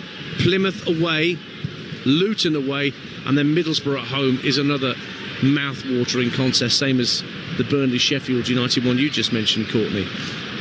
No changes at half-time for either manager. It's as you were at the end of the first half. So Coventry in the sky blue shirts and socks and white shorts are going to be kicking towards the south stand in this second half. Coventry in their change strip of all black with green horizontal trim on the shirts, heading for the north stand to our left as we sit about 15-20 rows back in the west stand here at the CBS Arena, where there's a bit more of a chill in the air than there was when we got here this afternoon. My hands have suddenly gone into my coat pockets. You keep Coventry lined up with Collins in goal, Van Eyck, Thomas, Kitching and De Silva at the back. It's now Grimes and Sheaf as the holding midfielder. Sheaf came on for the injured Torp in the first half. Sakamoto, Rodoni, Mason Clark and Wright. For Portsmouth, Schmidt the keeper, Williams, Poole, Ogilvie and Bramall, Potts and Dazelle, and then Waddingham, Ashish and Murphy behind Bishop in attack. Brad Collins inside his own penalty area for Coventry, smacks the ball right-footed out to this near touchline, looking for Sakamoto, but a strong header back from Bramall into the Coventry half, but it's retrieved by Grimes, and he feeds the 2 centre-halves next to him, first Bombi Thomas and now Liam Kitching, who gave the captain's armband to Sheaf after he went on for Torp during the first half. Now the ball's out on the left-hand side with De Silva. Works infield. Rodoni thought he had men at his back, so he turned it back into his own half for Thomas. And that wound one or two of the fans around us up that it wasn't a more progressive ball played by Jack Rodoni. There's a few groans, wasn't there? And I've mentioned it a few times for Rodoni, so I think he's getting himself in some really good positions, but there's decision making when he gets the ball that just hasn't been where it needs to be. Rodoni just shy of the halfway line, being faced up by Josh Murphy. Rolls it back to Thomas, centre of his own half, and he bypasses Rodoni with a ball over halfway. I think it was meant for Rodoni, but it was picked up by Portsmouth quite comfortably on the halfway line. Barcelona have doubled their lead against Borussia Dortmund, and it's their former striker for Dortmund, Robert Lewandowski, who's got Barcelona's second in the Nou Camp. Wonder if he celebrated. Cohen Bramall making a strong run for Portsmouth down the left-hand side. He made a couple of those in the first half. This time Van Ewijk comes across and puts it out for a throw. Only about 5 or 6 yards from the corner flag on this near side, the Pompey left. Bramall looking for an option. Dezelle is trotting towards him. He's gone a bit further into the box for Bishop. Flicks the ball on. Headed out by Sheaf. Headed back into the box by Potts. But then Coventry managed to bring the ball away. Sheaf, he runs into Ogilvie. And then Waddingham wins the ball back. Sends it out to the right-hand side for Adil Ashish. Infield it goes to Freddie Potts. And now Dezelle looks for Bramall. Murphy calling for it on this near side. Gets it now. Slides it down the left-hand side of the box. Lovely run from Bramall. Tries to fire it across the face of goal. Brilliant sliding interception from Sakamoto that diverted the ball back into Cohen Bramall and behind for a Coventry goal kick, 0-0. And I think it's hit Bramall where it hurts, let's put it that way. He's just taken a moment to recover himself, but it's a really good run in that inside channel down the side of the left-hand side of the box, and the weight of pass is perfect from Murphy for Bramall to run onto. But as you say, Sakamoto tracked Bramall all the way. Brilliant sliding challenge. Another goal of the Kazam in the Championship. Talksport 2's Ian Abrahams. Oxford 1, Queen's Park Rangers 2. I think Stan Mills has got the goal. Ball played in from the far side of the field. Mills has literally just come on the pitch. He's bigging everybody up, and a 21-year-old planted a header beyond Paul Nardi that his 47-year-old dad would have been proud of in his day, if he'd have scored headers, of course. Oxford 1, Queen's Park Rangers 2. And I bet Danny's there to watch it as well. So Oxford back in it at the Kazam. In the other Championship game tonight, it is still Swansea City 3, Plymouth Argyle 0. 4 minutes gone in the second half here at the Coventry Building Society Arena, and it's still goalless. Bobby Thomas for the hosts. Rolls it out to Van Ewijk inside his own half. Murphy coming down to close the space. So back infield it goes to Thomas, and then Kitching. Now a press from Ashish. Now Thomas will look with a long ball floated downfield, but it's nowhere near anybody in a sky blue shirt. Bramall heads clear. Bishop inadvertently flicks it onto the halfway line where Sheaf will pick it up. And Paris Saint-Germain have scored an early goal. Kvaratskhelia, the really talented Georgian midfielder once of Napoli, has scored an early goal in the second half. That's live on Talksport. Paris Saint-Germain 2, Aston Villa 1. Here's Jada Silva for Coventry City, trying to get towards the edge of the Pompey area, but the visitors won it back. Neatly played up by Potts to Waddingham. Waddingham looked like he was being shoved over by Matt Grimes, but nothing doing, says the referee. Ball's brought in field by Efren Mason-Clark. Finds Jack Rodoni 30 yards out, quite central. Drives it out to the left wing for Jada Silva. 2 defenders watching him. De Silva still has it left-hand corner of the area. Gives it back to Sheaf. Quick 1-2 between him and De Silva. Sheaf down the left-hand side of the area. Checks the ball onto his right. Hasn't sent the ball in yet. Now it's a 1-2 with Kitching attempted. Sheaf does get to the dead ball line. Pulls it back, and it was headed away at the near post by Regan Poole. And then there was a foul. I think it's hit the ref. Oh, it did hit the ref. And it will give an uncontested drop ball to Portsmouth. Now, how can that be right? Because it should be where it hit the referee. don't know. He's not had the best of games, the referee, Gavin Ward. It's a hard job. I wouldn't want to do it, but yeah, there's been a few decisions from the referee that have looked a bit strange. I think that should have been an uncontested drop ball for Coventry to at least work it backwards to square and then play a forward pass. But as it is, Portsmouth have it with Josh Murphy. Gives it back to halfway and Potts. He plays a 1-2 with Ogilvie on the halfway line. Dazelle finds Conor Ogilvie once again, tries to drive past Rodoni, plays it down the left-hand side. That's going to be a Portsmouth corner unless Collins can keep it in play, and he does. The Coventry keeper just darts out to the right-hand side of his penalty area to prevent the corner kick. Oliver Dovin out for the season, it seems. The first choice Coventry goalkeeper. And Brad Collins and Ben Wilson vying for the number 1 shirt. Collins has got it at the moment by virtue of Wilson not long getting back from a knee complaint. But there was so much talk about whether Wilson would get the start tonight. Not so. Ball bounces in the centre circle and Ogilvie for Portsmouth nods it forward, but straight onto the left instep of Liam Kitching, who lobs it down the left-hand side. Driven back towards halfway by Poole.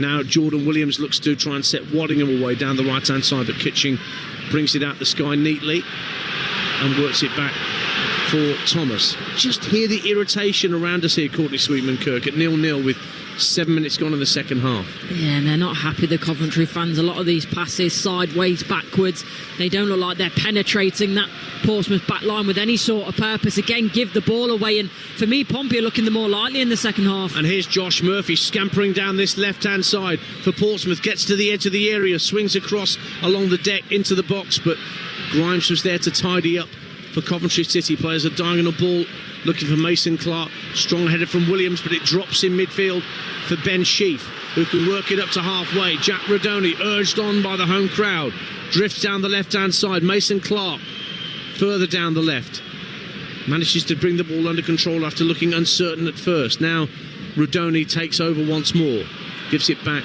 to Matt Grimes. Now Rodoni up to the left-hand corner of the penalty area. Mason Clark juggling with the ball out on that far side of the field. Portsmouth players all around him. Again works it back to Grimes. Patient from Coventry. But there's not many people inside or near the penalty area. Only really Haji Wright and Sakamoto anywhere near the 18-yard box at the moment for Coventry. And the ball's out of play, and there's going to be a double change for Portsmouth.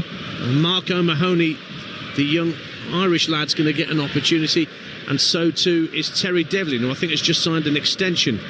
Another man from across the Irish Sea from Northern Ireland, joined from Glentoran a couple of years ago. So Devlin and O'Mahony are coming on. Waddingham is definitely one of those that's coming off, and he's trudging very slowly to this near touchline, and Jordan Williams is the other one that's making way. So Devlin will go into the right back position for him, and O'Mahony will take over from Waddingham's role on the right-hand side of the front four. Courtney Sweetman-Kirk. I'm surprised about Waddingham, actually. I thought he looked really bright, and he's getting a congratulations from his manager, but I felt it was slightly too early to maybe bring him off. Well, Jordan Williams taking his time to exit stage left, but he's gone to go and sit with the Portsmouth remaining substitutes on the bench. So Devlin and O'Mahony are on. O'Mahony is on loan from Brighton, just back from a back spasm. He's a Republic of Ireland youth international. Portsmouth win a throw as Potts hits it against the Pompey defender, and again the Coventry fans in that far corner, in the southeast corner, not the least bit happy with the decision that went against their team. 0-0, 10 minutes gone in the second half in this crucial game with points up for grabs at both ends of the championship table. We're at the stage of the season where every goal in the championship has a pivotal effect on one end of the table or the other.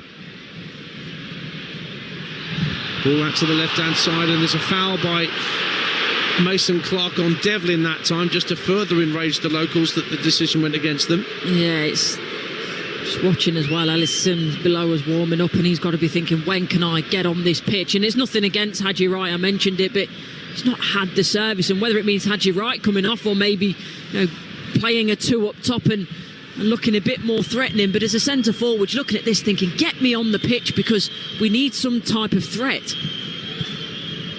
It is a free kick to Portsmouth that Schmidt, the goalkeeper, will send downfield, looking for Bishop to fight for the header. Bounces over his head. Rudoni hooks it up to halfway, headed by Devlin down the centre of the pitch, but Thomas can just guide a header back to his goalkeeper Collins. And Ellis Sims, as you mentioned, is warming up down beneath us with a few other Coventry substitutes. It's a big old unit, is Ellis Sims, certainly compared to the substitutes that are alongside him. Norman Bissett also back fit again, he's warming up. Now Coventry getting down the left hand side of the area with Mason Clark, and he forces Devlin to turn it behind for what I think is Coventry's first corner of the game. You just mentioned that in terms of Ellis Sims as well, and you're looking at that sort of makeshift centre-half pairing, especially Ogilvie is not the tallest, so I think that type of presence and threat would really help Coventry right now, especially from this set piece. It's not their first corner, is it? They've had more than that. They had a couple in the first half. Oh no, it is their first corner of the game. And a bit of a brain moment then. Rudoni floats the corner in, and a header over the bar from Ben Sheaf at the far post, much like Bobby Thomas in the first half. Unmarked at the far post on the 6-yard line, drifting out towards the right, but just couldn't keep the header down. Portsmouth have another goal kick, 0-0. Yeah, I think he should do better with that though, Dance. I think Sheaf has got a bit more time, and he drives onto the ball rather than that one in the first half where there's a bit more to manoeuvre to try and get onto the ball, whereas Sheaf, he meets that. He should be hitting the target at least. Schmidt drives it downfield for Portsmouth, looking for Bramall, who's made a good strong run down this near side, the Pompey left, but it's out of play. And Milan Van Eyck takes a ball off one of the cones next to him for the multi-ball system in the Champions League. Remember, it's Barcelona 2, Dortmund 0. And live on Talksport right now, Paris Saint-Germain have turned it around. They lead Aston Villa by 2-1, with goals either side of half-time.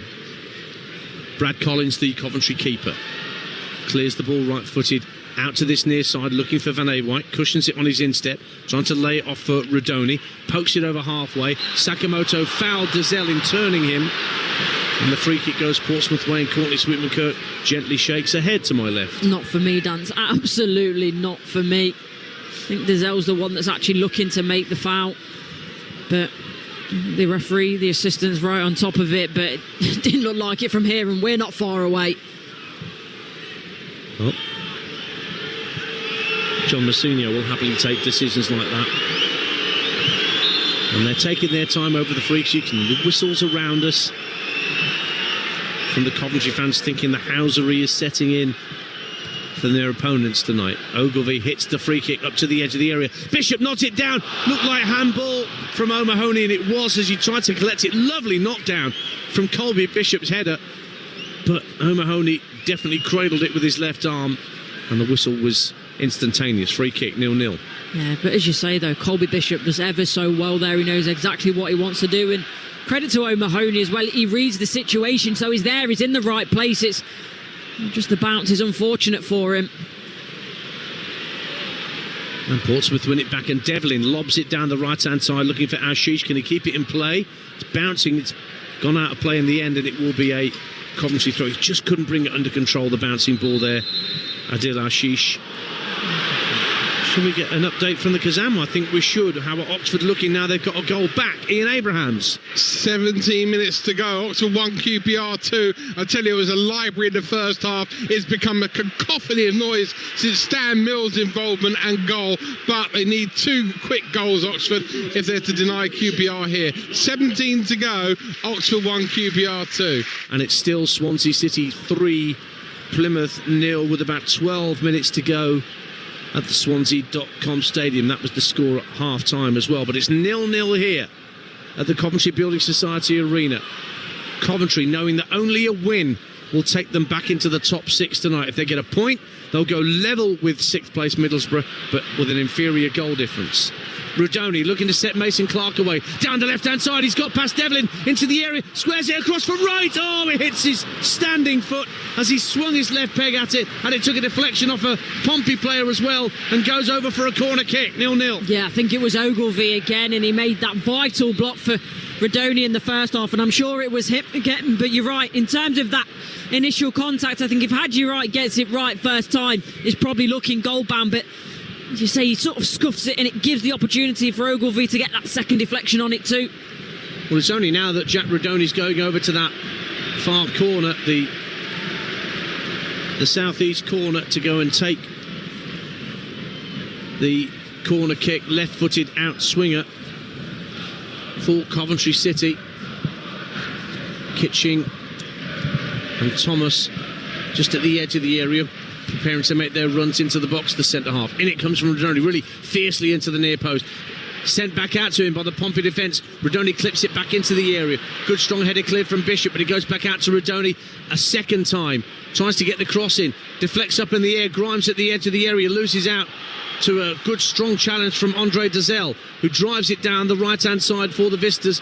And then a long ball over the top, trying to get Bishop in behind, but Van Eyck was defending on the halfway line and can comfortably get there first and tuck it back to his goalkeeper. Still, the Coventry substitutes continue to warm up down beneath us. Jamie Patterson is there with Ellis Sims at the moment, and Norman Bissett, and I think it's Jamie Allen, who's about half the size of Ellis Sims when he stands next to him. They've got to be desperate to get on this pitch. For me, the players on the pitch haven't quite shown enough. Substitutes should be coming on soon to try and change this game. Well, Mason Clark has fouled Devlin. He got past him a couple of moments ago, but on this occasion it was deemed as a foul. 28,411 inside the Coventry Building Society Arena. Another attendance nudging 30,000. And they've got over that a few times. I think they had that over 30,000 here against Burnley on Saturday lunchtime. And there's a lot of expectancy in the stands tonight. They've got recent memory of the playoffs under Mark Robbins, and Frank Lampard has memories of the playoffs as Derby County manager, with that one season he had when that dramatic night against Leeds saw them through to Wembley.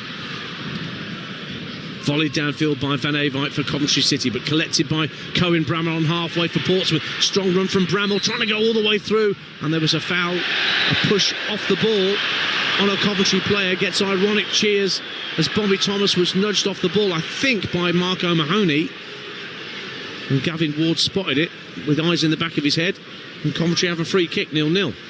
Yeah, they've probably got away with one there to a degree, Coventry. It's just O'Mahony.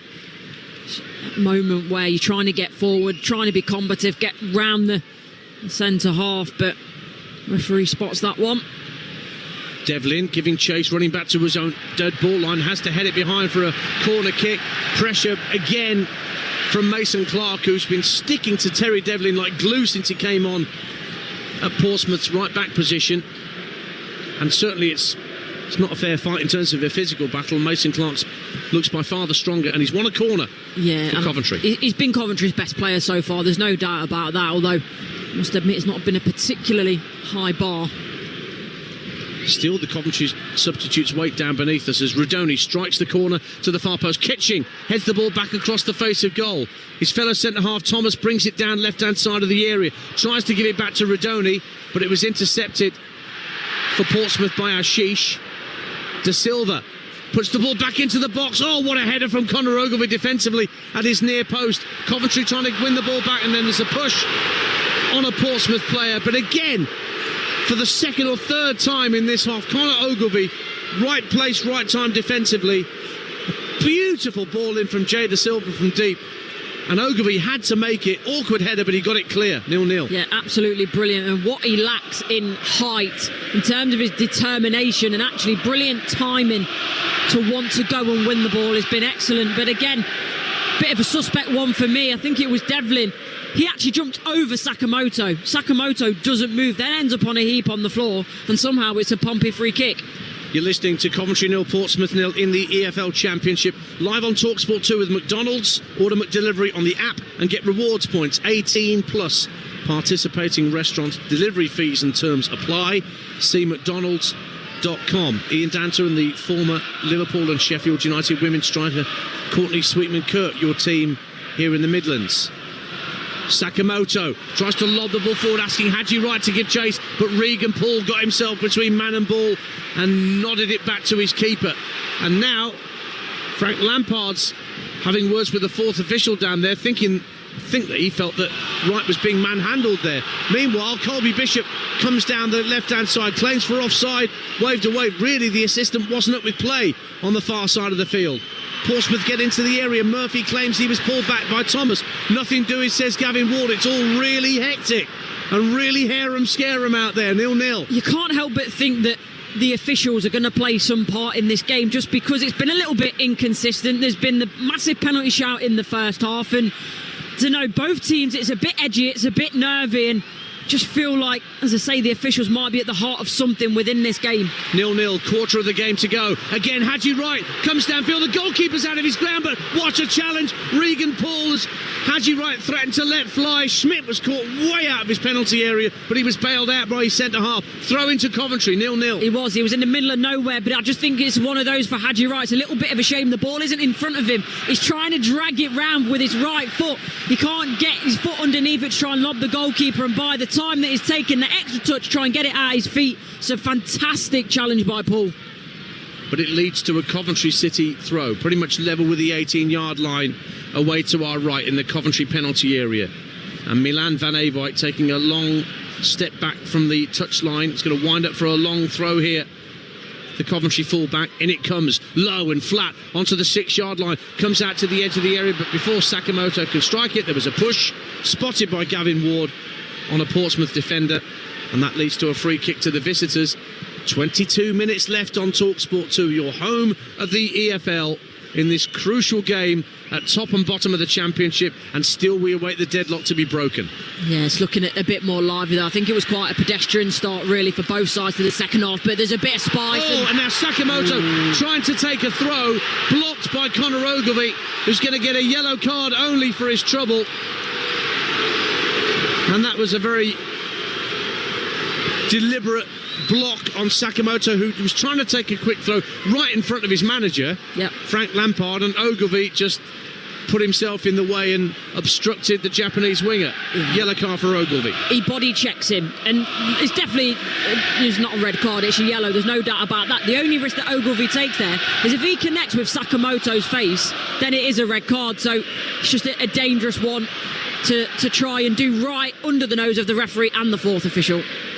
And still, the Coventry, something like statues, just down to our left-hand side. Nobody's warming up. They're fully enthralled by the game that they're watching. Grimes, just shy of the halfway line. It might be 0-0, but it's really tense stuff. You do feel that there's something about to happen here. The game is on a knife edge. Yeah, especially this last 10 minutes has got a little bit spicy. Challenges flying in.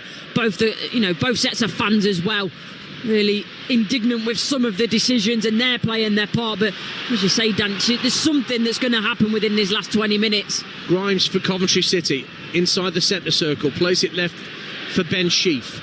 Sheaf looks up and drives it out to Ephraim Mason-Clark on the left wing. Cutting in field, Redoni lays it off to Sheaf. Another ball out to the left-hand side. Quick ball from De Silva into the edge of the area. Mason-Clark finds Redoni, looking for Wright with the ball into the area. Ogilvie's there yet again for Portsmouth to get it clear. De Silva trying to recycle the ball for Coventry, finds Redoni, drifts out to the left-hand side, level with the area, whips a left-footed cross in, volleyed away by Paul this time for a throw-in on the far side of the field. And the cauldron of noise just goes up a notch or two inside the CBS arena. I think Ogilvie has been magnificent. He's like a magnet to the ball. Every time the Coventry players get a ball in the box, Ogilvie's there, and in terms of his positioning, it's been class, because it's not just clearing the ball, it's clearing the ball with distance as well.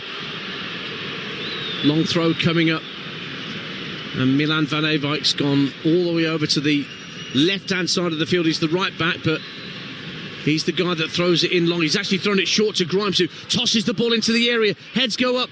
Rodoni couldn't get the contact on the header, and it's volleyed away by O'Mahony, but only as far as another throw. That means Van Ewijk's got to come all the way over from the left-hand side to this near side, the right, to take the next long throw for Coventry. 0-0. Starting to look very chaotic, isn't it, in that Pompey box? What can Van Ewijk do here with this long throw? In it comes again, low and flat, onto the 6-yard line, headed up in the air by O'Mahony, and they couldn't prevent the corner kick.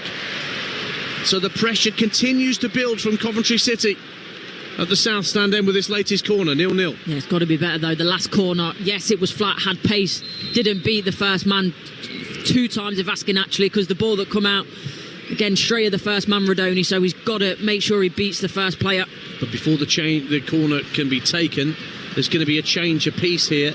Matt Ritchie, who we talked about before kick-off, he's going to come on to replace Adil Ashish, who's had an in and out game, trying to get involved early on in particular. But Matt Ritchie bringing all of his experience to bear for Portsmouth this season, coming back home 13 years after making 10 appearances as a young player for Portsmouth. So the 35-year-old is coming on, and Ellis Sims is also coming on, and he's going to be with Haji Wright, Courtney Sweet-McCurt, because it's Tatsuhiro Sakamoto that's being taken off here. Yeah, and I think especially with the joy that now Coventry seem to be having from set pieces, to get someone of Ellis Sims' stature up with Haji Wright, who can also run off Ellis Sims as well. I think it's the right tactical idea by Frank Lampard. So Sims for Sakamoto. 18 minutes to go. Coventry 0, Portsmouth 0. Corner at the south stand end for Coventry, to be taken by Jack Rodoni, left-footed, deep to the far post. Heads go up, and it was a Coventry player that got his head to the ball, but it was a very comfortable claim by Schmidt down at his near post. And the danger passes for Portsmouth. 0-0. Yeah, and I think it was Liam Kitching, wasn't it, that manages to get something on the ball there. It'd be interesting to see now, just watching how they set up. And it's gone past 8 seconds again. Ball in the goalkeeper's hands. Well, and that's what Haji Wright is asking. He's looking over at the assistant. Well, the rule doesn't come until next year, Haji. Worth an ask, though, isn't it? If you don't ask, you don't get. All you centre forwards are going to be wearing wristwatches next season, aren't you? Sort of pointing at it. Too right. Courtney Sweet-McCurt, a paid-up member of the Strikers Union. And we look on as Coventry have possession again with Liam Kitching, who drives the ball down the inside left channel looking for Sims. Good header from Poole to get it clear. And then Potts tucks it up to halfway for Bishop. Sends it back infield for Potts. Now O'Mahony, over on the far side of the field, runs into Jay Da Silva. And Portsmouth made a bit of a Horlicks of that, having had decent position. And so it'll be a throw-in on the far left-hand side of the field for Coventry City. Still Oxford 1, QPR 2. Last knockings there at the Kazam.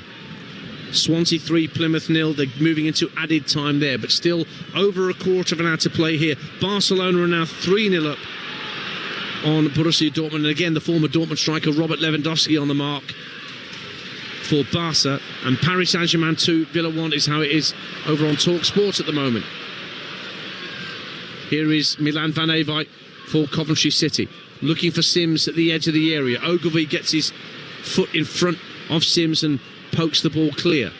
Devlin looks to release Josh Murphy with a ball down the left-hand side. The idea was right, but Milan Van Ewijk read it really well, stayed with his man and got on a diving header back to his goalkeeper Collins. 0-0. Yeah, it's really good from Van Ewijk. He's clever. He takes the inside line as well. The ball starts to fade a little bit, not as direct as it initially looks, so just gives Van Ewijk that extra half a yard. Great flick on from Da Silva, gets Ephraim Mason-Clark away down the left-hand side of the area. The cross is too fierce because Sims was there at the far post, but just a bit too much on it from Mason-Clark, and it ends up drifting out of play on this near side.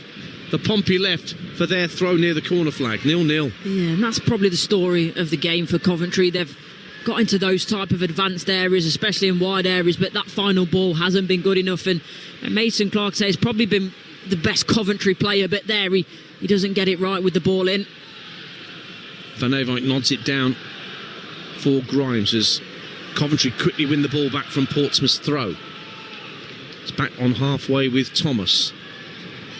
Bishop looks to close down the space, so it goes out to Rodoni on this near side, the right, jinking his way infield, and then plays it back onto the halfway line for Liam Kitching, who can stride forward 5 or 10 yards, drills the ball out to Mason Clark, left wing, up against Devlin, having a run at Devlin, gets to the left-hand corner of the penalty area. Ritchie also trying to close down the space. It's clipped back to Matt Grimes, further back in the half on that left-hand side. Mason Clark again. Tries to go on the outside of Devlin, but Devlin slides in, puts it out of play for a throw, down by the corner flag on the far side of the field. Less than 14 minutes to play. It's sent back into play quickly. Grimes and De Silva on the far side of the field, forced to go back to halfway as Pompey push out. And then a lovely ball down the left-hand side, gets Rodoni away, gets past Devlin via a deflection. De Silva now on the overlap. Will he use him? Yes. De Silva into the area, pulls it back. It might drop for Van Eyck inside the area. Shots blocked. Brilliant block by Regan Poole. And then O'Mahony gets it clear. Seemed like Van Eyck had an eternity to get the ball under his spell and get the shot away, but it was blocked. Now Rodoni. Oh, poor touch from Sims. But it's retrieved for him by Ben Sheaf. Grimes up to the edge of the area. Rodoni turns and shoots, and it's well over the top. And it's another goal kick for Portsmouth, and the seconds tick away still further. Let's get a quick update from the Kazam. Must be stoppage time there, Moose. Indeed, Oxford 1, Queen's Park Rangers 2. Oxford have been giving it a real go, but Rangers on the attack at the moment could end this as a contest now. Shot across goal, and it is! In it goes, and that is the goal which makes sure Queen's Park Rangers are safe in the Championship next season, surely. It's Oxford 1, Queen's Park Rangers 3. Goals as they go in on Talksport 2, so QPR moving on to 49 points with this win. Oxford will stay on 45, 3 clear of the drop zone. And remember, Oxford beat Sheffield United at the Kazam on Saturday. That, my friends, is what the Championship is all about. It drives you scatty if you're a fan of a club in the Championship, because you just never know where the next banana skin is coming from. Yeah, exactly. Drives me scatty trying to predict it as well. Not for the faint-hearted doing Championship predictions. Coventry 0, Portsmouth 0, 12 to go. Is there going to be a winner in this for either side? Ball given away by Sheaf to Matt Ritchie, who's driving with real intent down the right-hand side. He moves into the Coventry half. Sheaf went shoulder to shoulder with him. The ball went away from both of them. Ritchie went to ground, looked at the referee. Referee impassive. The one thing I can say about the referee in his defence today is he's tried to be consistent. He's tried to let those little niggly fouls go. He's tried to let the game play as much as possible. Swansea have beaten Plymouth by 3-0. That's a full-time score from the Swansea.com stadium, so Plymouth stay on 37 points, 5 adrift of Derby outside the drop zone. Swansea on to 51 points. Surely they're safe, much as QPR looks safe too in mid-table with those wins that they've got tonight. We'll check in with Moose at full-time at the Kazam once that result is confirmed. Meanwhile, Matt Ritchie has won a free kick out on the far right-hand side for Portsmouth as he was clipped by Jay De Silva. So both sides, Courtney, have got 2 front men on. O'Mahony and Bishop for Portsmouth, Sims and Wright for Coventry. Yeah, and I think it's worked to an extent for Pompey, but because they've not had the level of possession that Coventry have had, it's easier for them to try and get in those advanced positions to get the ball to Ellis Sims to flick on for Hadji Wright, whereas it's worked in moments for Pompey, but they've been a little bit more under pressure than their counterparts. Conor Ogilvie, who's really impressed me tonight at centre-half for Portsmouth, shovels it to his right for his centre-half partner Poole, and then Devlin wins a throw off Mason Clark. More live football tomorrow night from the Europa Conference League and the Europa League here on Talksport 2. Legia Warsaw against Chelsea from 5:45 here on 2, and then straight to the Tottenham Hotspur Stadium for Spurs against Eintracht Frankfurt at 8 o'clock. Same time on Talksport, 8 o'clock tomorrow night. Lyon against Manchester United in the Europa League. Van Eyck heads the ball clear for Coventry City from the edge of his own penalty area, but Portsmouth did win it back high up the field. Sims gets to a flick on halfway, and Portsmouth will tidy up and get the ball back to Nicholas Schmidt, who will drive the ball out to this left-hand side, looking for the run of Cohen Bramall, and he brings it down and lobs it into the path of O'Mahony. He was offside. We could see that. We were right in line with that, Courtney. He knew as well. Yeah, he knew. He didn't actually go full pelt after it. And more importantly, the assistant referee on that far side, Nigel Lugg rather, knew it was offside as well. It's a shame though, because it's a good ball. Bramall does well. He does the right thing in terms of trying to play that ball down the side first time. It's just a bit of laziness really from O'Mahony, not looking across the line, not holding his run, because he would have got there. Long ball downfield from Brad Collins, the Coventry keeper. It's chested down by Haji Wright, hustling his way to the edge of the area. Mason Clark picks it up now, gives it back to Wright, left-hand side of the area, but Terry Devlin did superbly well, stayed on his feet and didn't let himself get out-muscled by the American striker, and then it's just hoofed downfield for Coventry to send back to their keeper, 0-0. And it's going to be like a training phase this now, wave after wave, attack versus defence, but fair credit to Pompey. Look, they have gone forward and looked dangerous at times in this game, but I think now they know it's a case of sitting in. Yeah, they might be able to get something on the counter, on the break, as we've just seen, but this is all about Coventry now, and can they break the deadlock? Thomas for Coventry, looking for the run of Jay Da Silva, who might be able to keep it in play down by the dead ball line, and he's put it into the air, but too deep for the three sky blue shirts that were in the box, but it will be retained by the hosts. Milan van Ewijk down the right hand side, being watched by Murphy, hits the ball against Murphy. Throw in to Coventry City, 7.5 minutes of normal time remaining on Talksport 2, your home of the EFL. Still goalless. Going to be further changes for Portsmouth. Isaac Hayden is going to come on, possibly at this break in play, or maybe at the next one. Well, he's ready to come on for John Mousinho. He's Isaac Hayden, on loan from Newcastle. Brave one, isn't it? It's almost, I know it's a throw-in, but it's almost like a corner. You never normally change it. Well, it's Andre Dessel. Set pieces. He's coming off, and he's just walking behind the goal where the Portsmouth fans are, to allow Isaac Hayden to come on straight away. But the first thing he'll have to do is go into his own penalty area and help his team defend what's going to be another long throw, by the looks of it, coming into the box from Milan van Ewijk. Norman Bissett and Jamie Patterson are stripped and ready to come on as late substitutes for Coventry City as well, but not quite yet.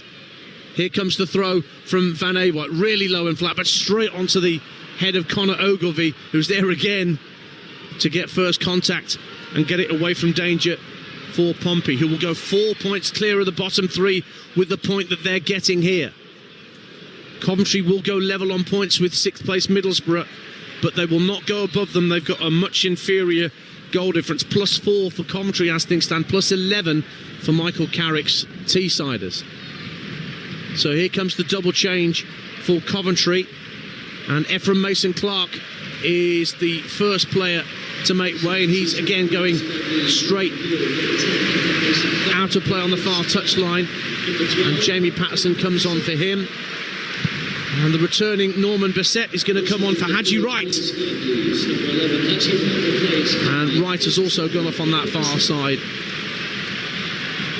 So 2 quick changes made by Frank Lampard to try and force the issue towards the end of this game. Bissett, 2.3 million from Caen at the start of the season in French Liga.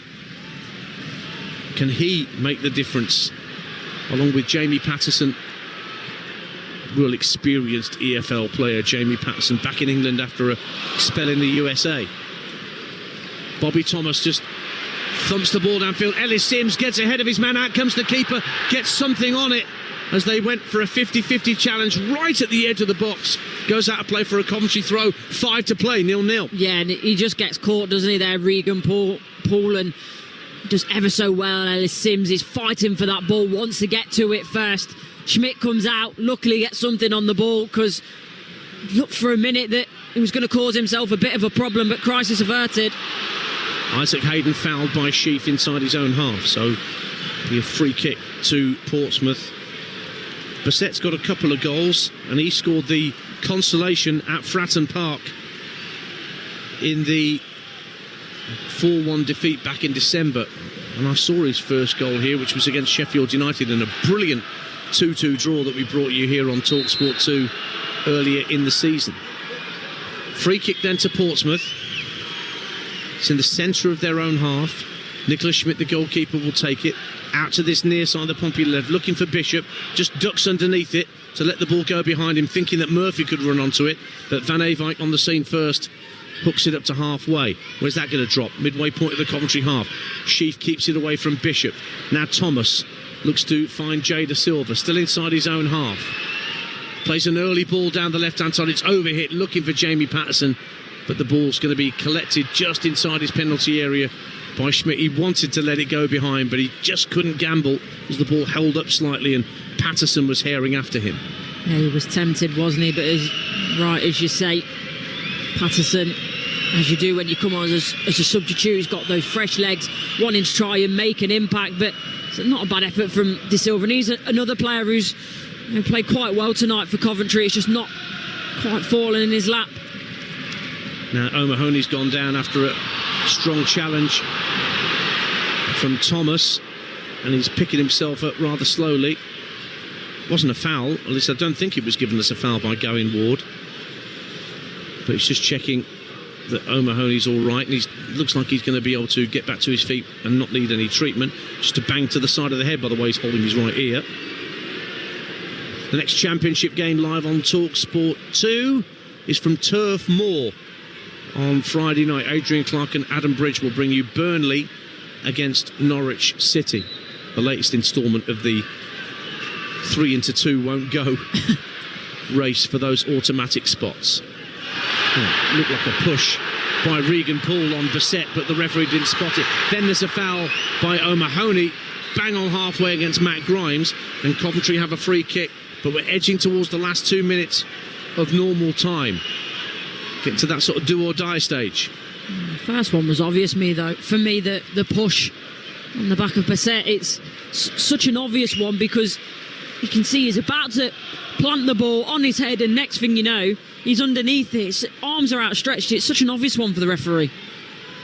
Grimes with the free kick for Coventry. It's in the centre circle, just over the halfway line. He can go left or right here, and he elects to go to the right, looking for Kitching. Heads it up in the air, goes back outside the box. Might drop for Van Eyck here. Down the right-hand side, tries to nod it past Murphy. Keeps it in play brilliantly down by the corner flag. Whips the cross in, took a deflection off Murphy. Corner kick, Coventry City, 0-0. Does ever so well, doesn't he, there, Van Eyck? He's got absolutely no right to come out with the ball there the way he does, but great strength, low centre of gravity, and wins a corner. Which Rodoni is spotting at the moment in front of the travelling Pompey fans, desperate that they can hang on for at least a point here. But Coventry have this corner late in the 90. Left-footed in-swinger to come from Jack Rodoni. In it comes, deep to the far post. Heads go up, blocked on the line by Schmidt. Header again from Kitching, I think. Drops to the edge of the area. Da Silva can't get the shot away, it's blocked. Comes out to Van Eyck. Lofts the ball back into the box. Kitching heads it across the face of goal, but this time Schmidt can make a more comfortable save. But he had to be at his best there, Nicholas Schmidt, because Kitching won the header from the corner. And it stays 0-0.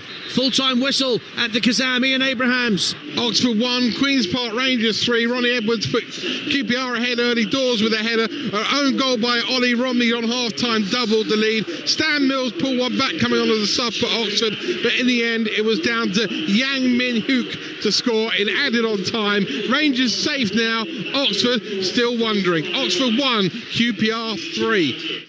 0-0 here between Coventry City and Portsmouth as we're about to find out how many minutes of added time. I think it's 4 that the fourth official Thomas Kirk is about to hold up as we get to the 90, and it is indeed 4 extra minutes. And since we went to Ian for that full-time report, we've had no further action here. There was a drop ball for Nicholas Schmidt, but how about that corner kick routine? Corner kick almost benefited Coventry. Yeah, and it's a lot better. I don't know why they've not done that more often, Coventry. It's been a mixture of poor balls into the box and trying to play the short one, change the angle, but Schmidt does ever so well. I don't know, I saw him get down, but there were so many bodies in front. I don't know whether it maybe, he obviously does make the save, whether it takes a touch off the post as well, or whether there's a defender in and around, but either way, they do well to keep it out of the net, Pompey. So we're into those 4 minutes, and there's a free kick for Coventry, but Portsmouth players getting around the ball, and it's all getting a bit silly. And now John Mousinho is telling his players to get out of the way. The fourth official is having a word with Jack Redoni. Frank Lampard's trying to keep a cool head. But this goes back to what we said about delaying the restart. Earlier in the season, 2 Pompey players that have been yellow carded straight away. It needs to be consistent. Well, there has been a yellow card issued there. It was for Cohen Bramall. He got a yellow card from Gavin Ward. And now this free kick for Coventry City, just over the halfway line, right in front of the Coventry City technical area. Frank Lampard stands there, arms folded, wondering whether this can be the moment where Coventry can break the deadlock. Free kick goes up to the edge of the area, headed out by Poole, brought down by Thomas, lays it back to Grimes. Grimes slides it out to the left-hand side via De Silva to Redoni, gives it back to Matt Grimes, going to send the ball into the box, deep to the far post. Thomas heads it up in the air, drops at the edge of the box, attempted volley at the edge of the box. Patterson trying to get something on it, cleared away, but Coventry have it again. Everybody in that defensive third, apart from Brad Collins, the Coventry keeper. Jay De Silva with a cross. Thomas goes up for a header, doesn't get there. Drops for Redoni. Shots blocked. Comes out to the edge of the box, and Van Eyck can't get there. And Colby Bishop just sends it downfield. Mad football at the edge of the Portsmouth penalty area, but Pompey are hanging on. Absolute chaos, and I love it. I think Bissett went down in the box. He's looking for a penalty. Pompey defenders just throwing themselves to get themselves in front of the ball. Matt Ritchie was one of those. Brilliant defending from them. 90 seconds to go. Van Eyck loses out, and suddenly Portsmouth get the ball into the Coventry half. Murphy's on his own for the moment. Great run from Bramall inside him. Cohen Bramall picks it up, drives it goalwards and puts it wide. Big chance for Cohen Bramall right at the end, but he's snatched at the shot. And now Coventry have a goal kick, and the fans are telling Brad Collins, get it down the other end. Tell you what, Colby Bishop as well, he's absolutely fuming. It's a square pass, 5 yards. He's in front of goal, no defender around him. But Bramall, he's the one that makes the big run. Obviously, he wants the reward from that, but makes the wrong decision, Dance. Another Hail Mary hit downfield by Brad Collins. Looking for Ellis Sims. Went to ground under pressure from Paul. No free kick either way, says Gavin Ward. So the ball's back with Collins once more. Inside his own half. Just over 30 seconds to go. Coventry send it forward long again. Oh, it drops over the head of defenders. Redoni, right-hand side of the box. He's got plenty up with him. Redoni plays it to the far post. A volley, what a goal! Oh, my word! Oh, Jamie Patterson wins the game for Coventry with a sensational volley. Portsmouth players to a man sink to their knees in the penalty area. They gave it their all, but suddenly Redoni sent a ball across the face of goal, right to left, and what a volley from Jamie Patterson to win the game for Coventry City and send them in to the top 6. Coventry 1, Portsmouth 0, with the last kick of the game. This is a goal befitting of winning any game. Absolutely incredible. As well, Sakamoto, by the way, and Mason Clark have just ran across the pitch to go and celebrate with their teammates. But let's talk about this goal. So the ball comes in. Bissett looks initially like he's going to go for the ball. He actually gets a bit of a nudge in the back, which means that it lands to Redoni. He doesn't hit it first time. Puts it onto his right foot, and then he just hangs it up at the back post area. It's almost behind Patterson, but he does so well. It's like a sideways bicycle kick, acrobatic airborne. Is at the back side of the back post, about 8 yards out. Hits it so true. Comes back across the goal into the side netting. It is a wonderful, wonderful goal. Such high tariff. Excellent technique. And what a moment. And what a time to get your first Coventry City goal after his recent arrival. Jamie Patterson earns instant hero status at the Coventry Building Society Arena. Fantastic volley. It's about moments though, isn't it, Dan? Because I mentioned Cohen Bramall when he comes up this left-hand side right in front of us. Can he square it into Colby Bishop? He doesn't. Next thing you know, 30 seconds later, the ball's in the back of the net. And that's football. That's the fine margins. And it's only now that play can restart. Extended celebrations. Portsmouth roll the ball back to Schmidt. They drive the ball downfield. Bishop, Gamely looking to win the header, but it's cleared by the head of Bobby Thomas. Sims trying to hold it up on halfway, but Ogilvie, who does not deserve to be on the losing side, gets it back to his keeper. Ball bounces on halfway. Ritchie trying to pick it up for Portsmouth. Out of play it goes. A throw to Coventry City to eat up a few more seconds. We're way past the 94 that were the 4 minutes that were originally added on at the end of the 90. What a noise around this stadium. Can't help but laugh, Dan, just to the right in front of the big scoreboard. And all the Coventry fans, the silhouettes you can see dancing in front of it. It's absolutely incredible. This is what football's about. Oh, John Machino just throws his drink down to his left. Can't believe that Pompey held out so long.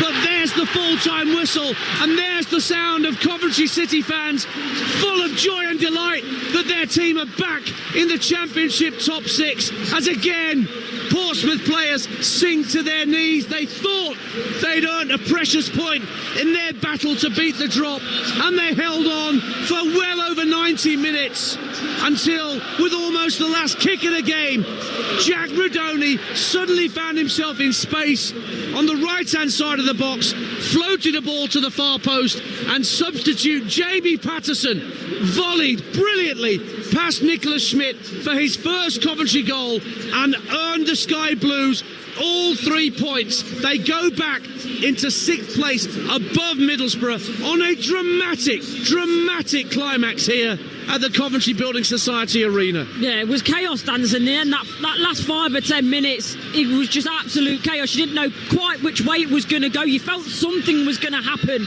but which way, who knows? And I criticised Rodoni a lot today because he got himself in so many fantastic positions but couldn't find the end product. But at that vital time, he just finds it, he just lifts it to that back post area. So inviting, and I can't help but feel for Pompey. Did they look the more attacking threat over the 90 minutes? No, probably not. And you could see that last 10 or 15 minutes, Coventry were really pushing. But the defending, the organisation, the willingness to want to put their body on the line, I can't help but feel for Pompey. But that's football. It's about those margins. It's about those poor decisions. You know, that one from, it's not obviously solely his fault, but Cohen Bramall, if he squares that to Colby Bishop, we're talking about a completely different game. We're probably talking about Pompey snatching 3 points coming away from the CBS, but that's football, it's the margins. But what a goal. I'm so happy that I've witnessed that live, because that is a wonderful goal. I have to say, the look on Courtney Sweetman-Kirk's face with that volley hit the back of the net, total disbelief, if you don't mind me saying. Unbelievable, because the way the ball comes across, it's almost behind Patterson, so he has to do so much to get up there, to get his foot that high. It's almost over his shoulder. It's behind him. Then he's got to get the ball back across the goal with power. And so many of them, you see that players go up for, they either completely miss it, comes off their knee, comes off their shin, but he hits it on the sweet spot. And yeah, as I say, just loved to be in the stadium for that moment. It was brilliant. Well, there were 28,000 here.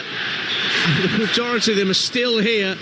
Not many went for the early exit to go back to their cars and buses. They stuck around, and they've been rewarded, because Coventry are back in the Championship top six with 5 games to play. It's going to go down to the wire. It may well go down to a straight shootout between Coventry and Middlesbrough here on the last day of the season to see who gets the final playoff spot. Your final thoughts, Courtney? It's tough, but I think Coventry just about shaded it in terms of that pressure that they continued to put on Portsmouth to that last second of the game where they broke the deadlock. But can't help but feel for Pompey. You'd feel that they've done enough to come away from the point, but no, that's football. You don't always get what you deserve. Courtney, thanks once again for being with us tonight on your home of the EFL Talksport 2. Don't forget, over on Talksport, the sports bar will be getting underway. Dean Saunders looking after the sports bar tonight, along with Jason Cundy. 03717 22 33 44. Tonight's scorelines in the Championship: QPR 1-3-1 at Oxford. Swansea beat bottom side Plymouth by 3-0. 4-0 to Barcelona, the full-time score. And Paris Saint-Germain got a late third to lead 3-1 at the end of the first leg against Aston Villa. Morgan Rogers gave Villa the lead, but Doué, Kvaratskhelia and Mendes with 3 goals there. But Coventry fans and Portsmouth fans, give Jason and Dean a call and let them know about this real nip and tuck game and the quality of the winner, Coventry fans, that won it for your team through Jamie Patterson. 03717 223344. Come in next year on Talksport 2. It's following on with Neil Manthorpe and Steve Harmison with all the latest cricket news. But the full-time score at a jubilant Coventry Building Society Arena is Coventry City 1, Portsmouth 0.